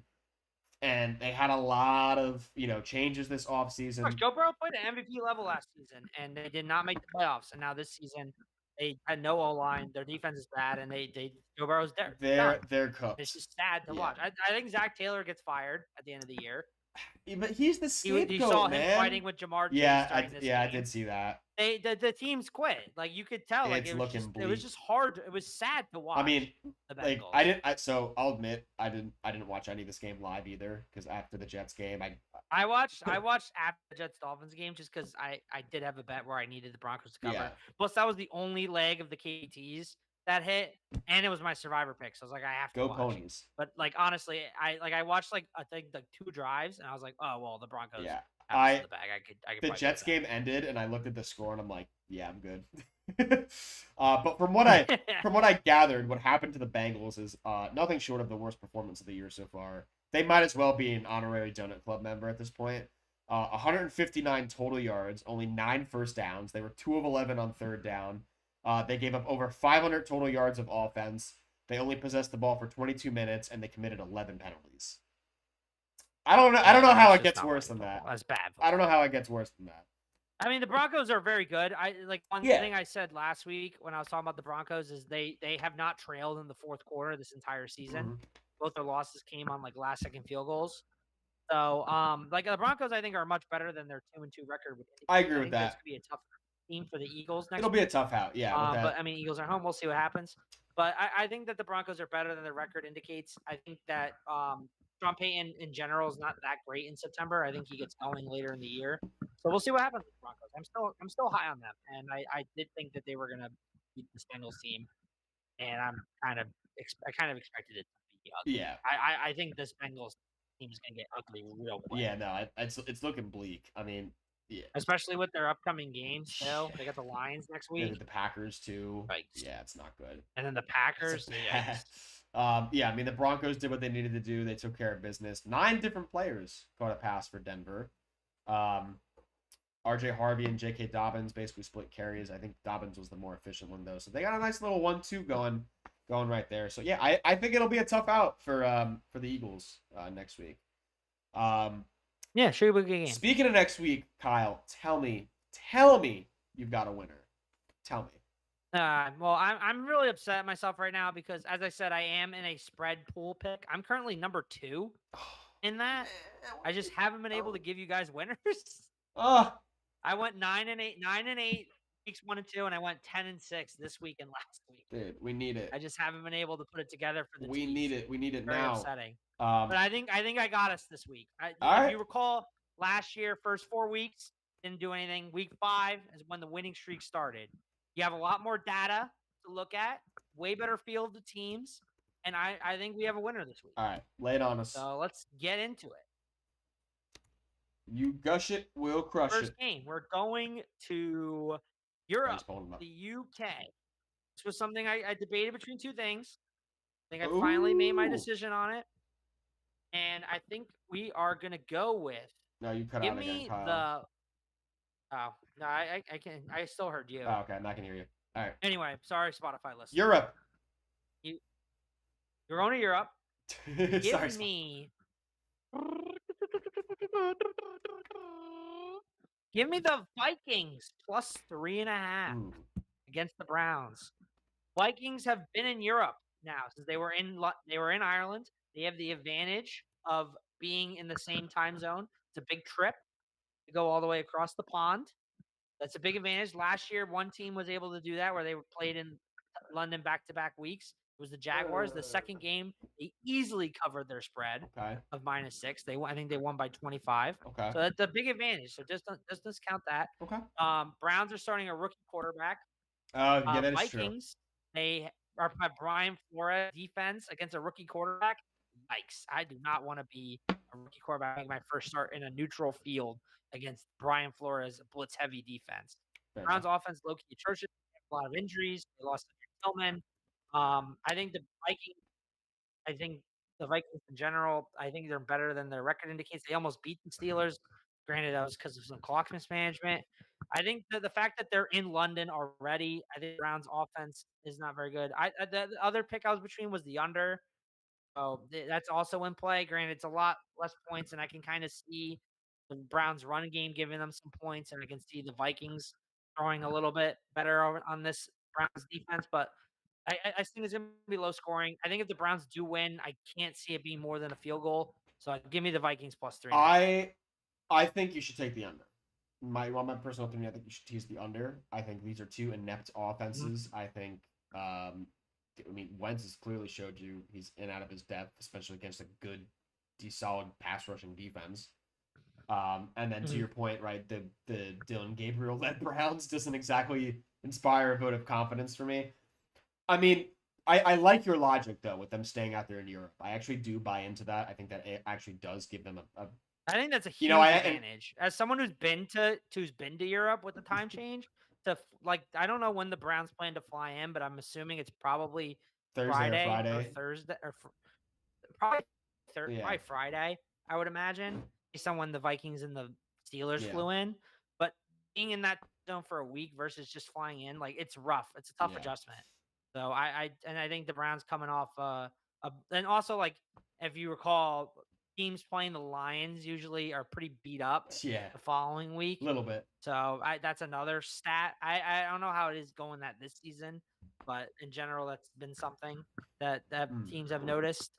So I don't. I think the Vikings. I don't see them losing this game.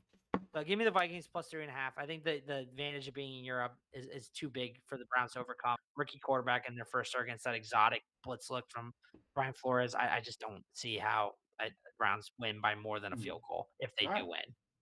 So that's our first game. We're going to our second game, which is a team that I never thought I'd have on the game. Here we go. Because of personal reasons. But when you're down, when you lost 4 in a row, you have to leave the emotions go behind you.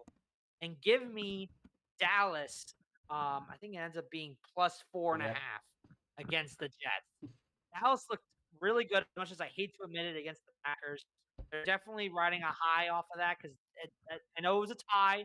They didn't technically win, but definitely was an emotional win for them. And the Jets look horrible. I see the Jets maybe upsetting because as long as they clean up the penalties and the turnovers, the Cowboys defense isn't very good, but I think that the Cowboys offense looks really good. Jets defense is bad. Jets just don't look great. Cowboys look better. And at 4.5 points, if the Jets do win this, it's going to be close. So give me the Cowboys plus 4.5. I think I'm going to defer to my brother on that one. And I think whoever he takes, that's what I'm picking. If he thinks the Jets win, I'll pick the Jets. Pray it's I don't know. Right, it's by 4. I don't know. But He has a good grasp on the Cowboys, though. he does have a good grasp on the He Cowboys, does. but I don't know. I thought the Cowboys looked good, as much as I hate to admit it. I mean, they definitely have the better quarterback play right now, for sure. And even like honestly, like with if it does, I think the only way Jets win this is if it turns into a shootout, and if it does, like it's gonna be by like a Yeah. field All goal or right. something. All right. So I'm with you. 4.5 I'm with you points there. is a lot of points. Well, I mean, we'll see what I'm happens. with you. That's just my thoughts. Knock on wood if Next you're with me, game, man. give me. I think it ends up being -1.5. I'm just checking the odds. I logged out of like the actual bet because I was just what's it called? Checking the odds online. But I think right now, according to what I'm looking at ESPN bet, it's Arizona -7.5. I think I got it at 1.5. But give me Arizona -1.5 against the Titans. Okay. Cardinals have stress. Cardinals are really good in the second half of that game against the Seahawks. Like they finally got something clicking with Marvin Harrison. Titans look really bad, like really bad. And I think Brian Yeah. Callahan, as I mentioned earlier, is probably first coach fired this season, potentially over Mike McDaniel with Mike McDaniel's recent win over the Jets. So I mean, we'll see what happens, but I don't like this Titans team. I don't like the vibes. Cardinals defense is solid too. I think it's a solid like fantasy streamer as well. This is also most likely going to be my survivor pick. Currently 4-0 in survivor We picks. love that. So I think the Cardinals are a good look here at -1.5. I think it's a bounce back game. I love that. Come on. Come on. Right? Mhm. Like, yeah, you have to beat this. The Titans are the worst team in the NFL right now. And Yes, I I don't agree. really think it's that close either. I really don't. Mhm. Yeah, I mean, you get any type of pressure on Cam Ward at this point, in which the Carolina or the Cardinals are absolutely capable of doing. I think it should be a formality. So I'm there with you. I'm seeing 7.5. So if that is the case, Yeah, no, I'm seeing 7.5. I think it might it have might be moved. money I'm line. not sure. I guess So we'll it might just end up being money line, but we'll yeah, post it. I'll give you the But live either way, odds I think tomorrow. Cardinals win this game. I think they win it easily. Correct. All right, last pick. And then if you I guess you kind of made me notice a trend on this KBTs where we're just going against really bad teams. Give me the Lions -3, -3, -3.5, whatever it ends up being Yeah, against the Bengals. Bengals look god awful. They it's a are great pick. lost, and the Lions are red hot. Yeah, I just I mean, with the come defensive on. line, I think Aiden Hutchinson is gonna have a field I day like it. against that offensive line. Jake Browning. I don't see how the Bengals win this game, and I think the Lions ball No out. notes. I agree.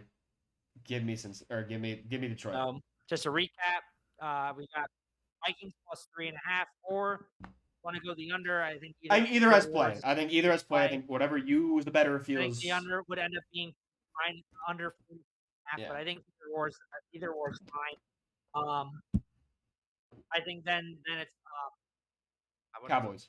uh, Cowboy. Cowboys +4.5. That's solid. They look good. Jets is bad. Next game, I think it's Cardinals -1.5 for Cardinals money line, depending on what your book says. I think Cardinals win that pretty easily, and then Lions -3, -3.5. Kyle. Let's get a I think we win. might have. Let's get a win, brother. Let's get a win. Let's get a win.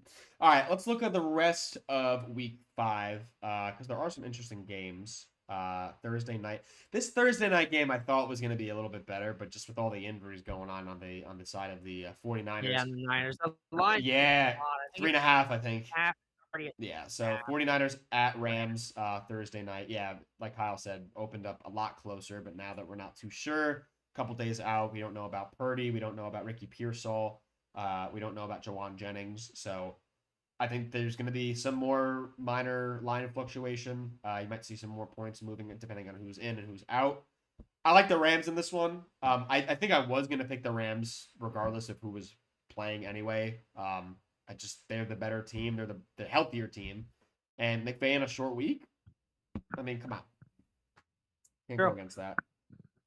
One thing I will say, the Niners do play the Rams. They do. It's a divisional game. I think anything could happen. This was a game before I realized how bad the Niners were injured, I did was considering them. Yeah. But now with the injuries, we mentioned on Sunday the Vikings are going to take on the Browns in London Town. You ever been to London, Kyle? Mm-hmm. No, I've not been to London. My parents went this. Uh, They said I it was want to awesome. I go. have been to Dublin though. Dublin's pretty That's sick. London adjacent. Also, wait, I'll get into my one more thing. I had a You different got one more excited, thing, man. and I just got reminded of a new one more thing. Okay. Yeah, so Vikings, Browns in London. You've got the Broncos and Eagles at 1 o'clock. That game's gonna be in Philadelphia.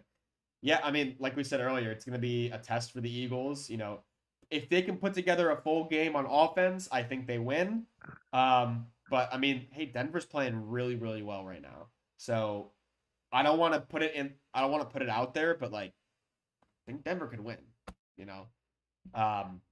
So we'll see. It'll be a test. I think it's mostly the ball's mostly in the Eagles' court in this game. What else we got?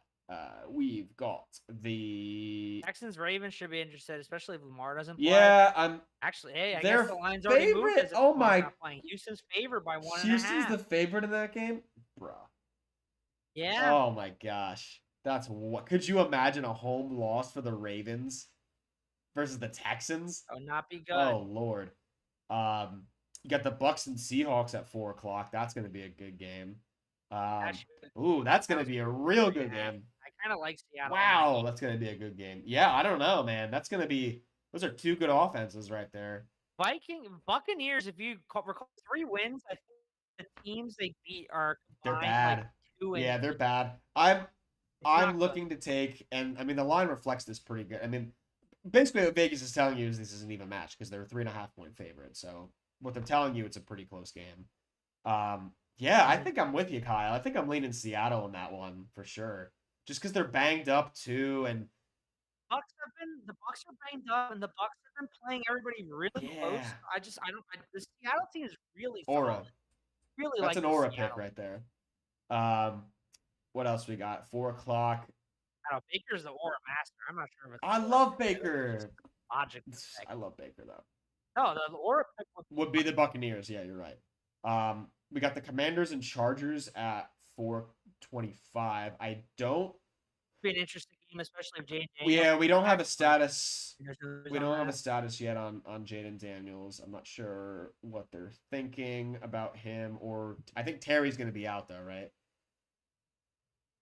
Terry. I think Terry. Yeah, from what I hear, I think he's like one of like a CD Lamb injury. I think he's out like. That game is in Los Angeles. Then you've got not like a neutral site. Yeah, essentially. I mean, I don't know. And then the Sunday night game is Sunday the night Patriots Bills. This was actually one that Kyle and I were talking about before the show started about what should be in the tease. Kyle asked me. I think me and you different. This was a well. game, So here's the thing. I'll ask the audience, right? So I told Kyle. He was like, "Oh, I want to take Patriots plus 14.5," and I'm like, Kyle, ask yourself this: what's more likely, the Patriots covering the 14.5 or just the Bills winning? I think it's very easily the Bills winning. Kyle, you think different though? No, I think it's the Patriots plus 14.5. As we said earlier, this Bills defense concerns me. And the Patriots offense, very solid this past week against Carolina. It was Carolina. But they looked pretty solid the week before too when they got their win against I don't remember who they played in week 3, but it was their offense looked fine. The Steelers against the Steelers. 5 turnovers. And then I just think that this Bills defense is I don't think I'm not as confident in it. Patriots have covered plus 14.5 every matchup against the Bills, except for that wild card game where the Bills had Mac that Jones. perfect That was the game Mac where Jones they game. scored every drive. I scored a touchdown like every drive. So I don't know. We'll see what happens. I think it's gonna be more. I think 7.5. Buffalo hasn't been known for covering spreads. This is one thing I brought up. I don't know if I brought it up for the Miami game, but it was something I realized after the Miami game. When the Bills, granted it's 7.5, so it's not this, but when the Bills are double-digit favorites under Josh Allen, they're currently 0-8 against the spread. Okay, interesting. That is. So they're not really a team as much. I mean, obviously people say they blow teams out. That's noteworthy though. It hasn't really been that case. That is absolutely noteworthy. I think.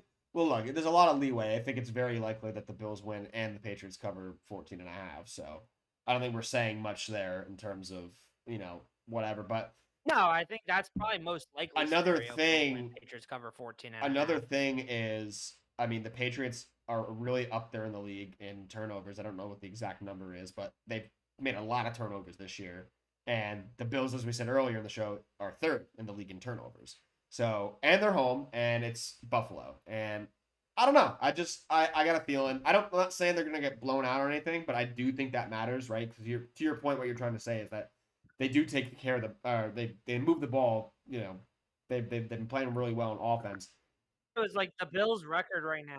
They're 4-0, but like the teams they beat, Yeah, they haven't really not played been very anybody. good. That's fair. That's fair. They beat the Ravens, who they're 1-3. They don't look like they're that good, and that Mhm. game was close. Beat Miami, who also doesn't look very good, and that game was Yeah. close. They No, beat the Jets, but that's the the Jets. Jets, and then they beat the Saints, and that game was Yeah. also So, close. well, I don't know. Well, whatever you want to do. I know that they're not. I think you stayed off it, right? Because there was a little.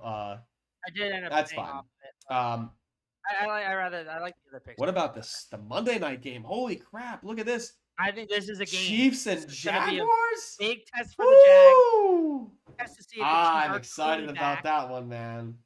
I think this is the game of the week. Wow, I think I this didn't and know. the Eagles Broncos are two Give me the huge Chiefs and games. Jags, dude. That's a sick game in I Jacksonville. think this is the. Oh, I think come this on, Jacksonville man. big test for Jacksonville. Yeah, this is the This is benchmark a test. bigger test for Jacksonville than it is for Chiefs City. 2.5 point favorite, 3.5 point favorites on the road. Total is. Give me Jacksonville cover, Could you man. imagine, Oh man? man. Oh my. Oh, to cover. I thought you were gonna take them to win. I like Jacksonville. Maybe we take them to win. Who knows? Send the Chiefs I back might. to Oh man, two that's and gonna be a 3. good game. I don't know, man. I mean, the thing is like, dude, the turnover. Like, so you're playing against a team like, so the Jaguars' defense historically is not good. A, B, they're also not good at forcing turnovers. So you have a really good 4-week stretch, right? You force the most turnovers in the NFL. You're playing really well. Your offense looks reasonably competent, and I think it's getting better every week.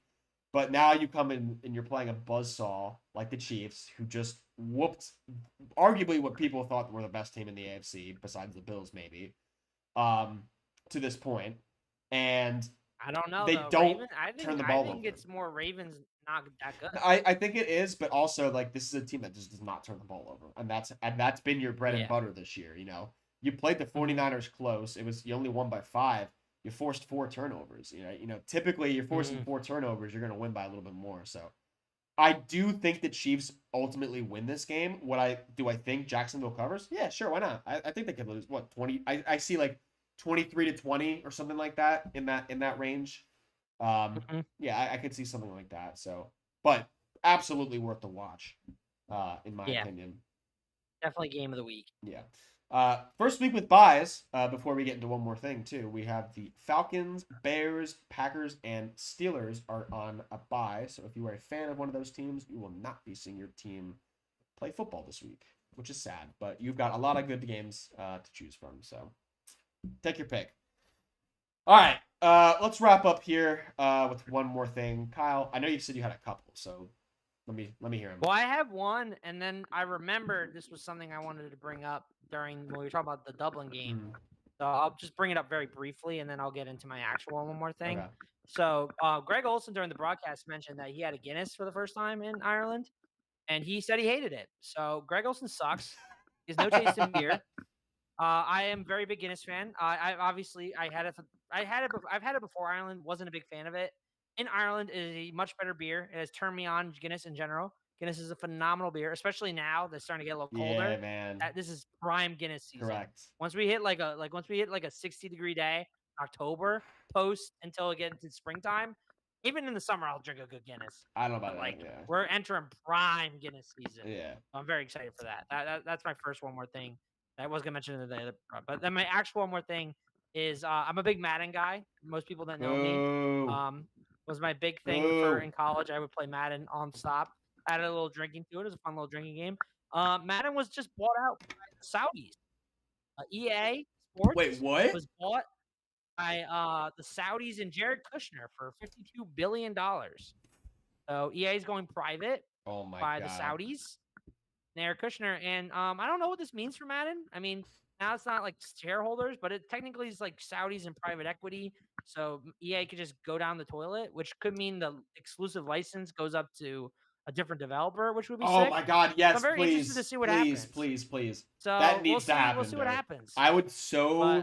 But I'm excited to see Madden with the oil money. Bro, I would We'll see what so be happens. in on an NFL football game if it wasn't EA. EA freaking Yeah. dude. Now EA is owned by the Saudis. Get me 2K back. Yeah, and that just dude, football's an American sport. That shouldn't be So possible. there's gonna the Conflict one of thing we know interest. for sure is that I think they're gonna remove the women refs from the game, and they might also my get away God. to end racisms in the sidelines. Oh shit, man. Oh God. So we'll see what happens. I'm very Those- excited to see those what frickin' the Saudis. Saudis do to one of my favorite video Those game freaking franchises. Saudis, man. Can you please admit, for the record, though, objectively, Madden is an ill-constructed football game? No, Madden is like objectively a horrible football simulator, but I do love it. Okay, all right. You can love that shit as much as you want, as long as we're on the same No, page it's about that. like objectively, if you want like a football sim game, it's terrible. Okay, good. But as like an arcadey football game, and honestly, it's the only one really in the market, which sucks. Like, Monopolies are terrible. Yeah. I love Monopoly the game, but like Monopoly's Correct. no fun in real life. Correct. Which we're seeing a lot of. But we don't talk economics in this pod. Nah. But I'm excited to see what the Saudis do with the Madden franchise. I'll be brief here because my one more thing is just I thought it was just funny that this never happened. But Ben Johnson on Sunday, as you know, earned his first road victory of his head coaching career with a 25-24 win over the Las Vegas Raiders. He now has more Sunday road victories than Matt Eberflus did with the Bears, who finished with a road Sunday record of 0-18. You went 0-18 on Sunday on the road. He did win a London game on Sunday. Neutral site. But it doesn't I'm count. not counting It was a neutral site. But technically it was the home team. That is true also. So Just hats off to Ben this. Johnson. You have now established yourself as a better head coach than one Matt Eberflus. And we are happy for you. I think he might have already done that in week 1, even though they lost. All right, we're gonna be out here. So thank you guys for watching or listening. You can check us out on Spotify, YouTube at Picks. What are we on YouTube? The Picks Podcast, I think, on YouTube. Picks Podcast. Picks_NFL on Instagram. I do my weekly picks there, straight up picks, and I also post the KBTs on Wednesday. If you'd like to bet along with us, gamble responsibly. We'll be responsible with our picks going forward. We're going to be under a great deal of more scrutiny going forward. I like the discussion that we've been having, a little back and forth argument. Not argument, I guess discussion. I don't know why I said argument, but we're behind Kyle this week. I think Kyle did a great job getting us 4 winners. So hopefully you decide to bet with us. And thanks for listening. And we'll be back next Tuesday in week 5. So thank you all for watching, and we'll be have a great night.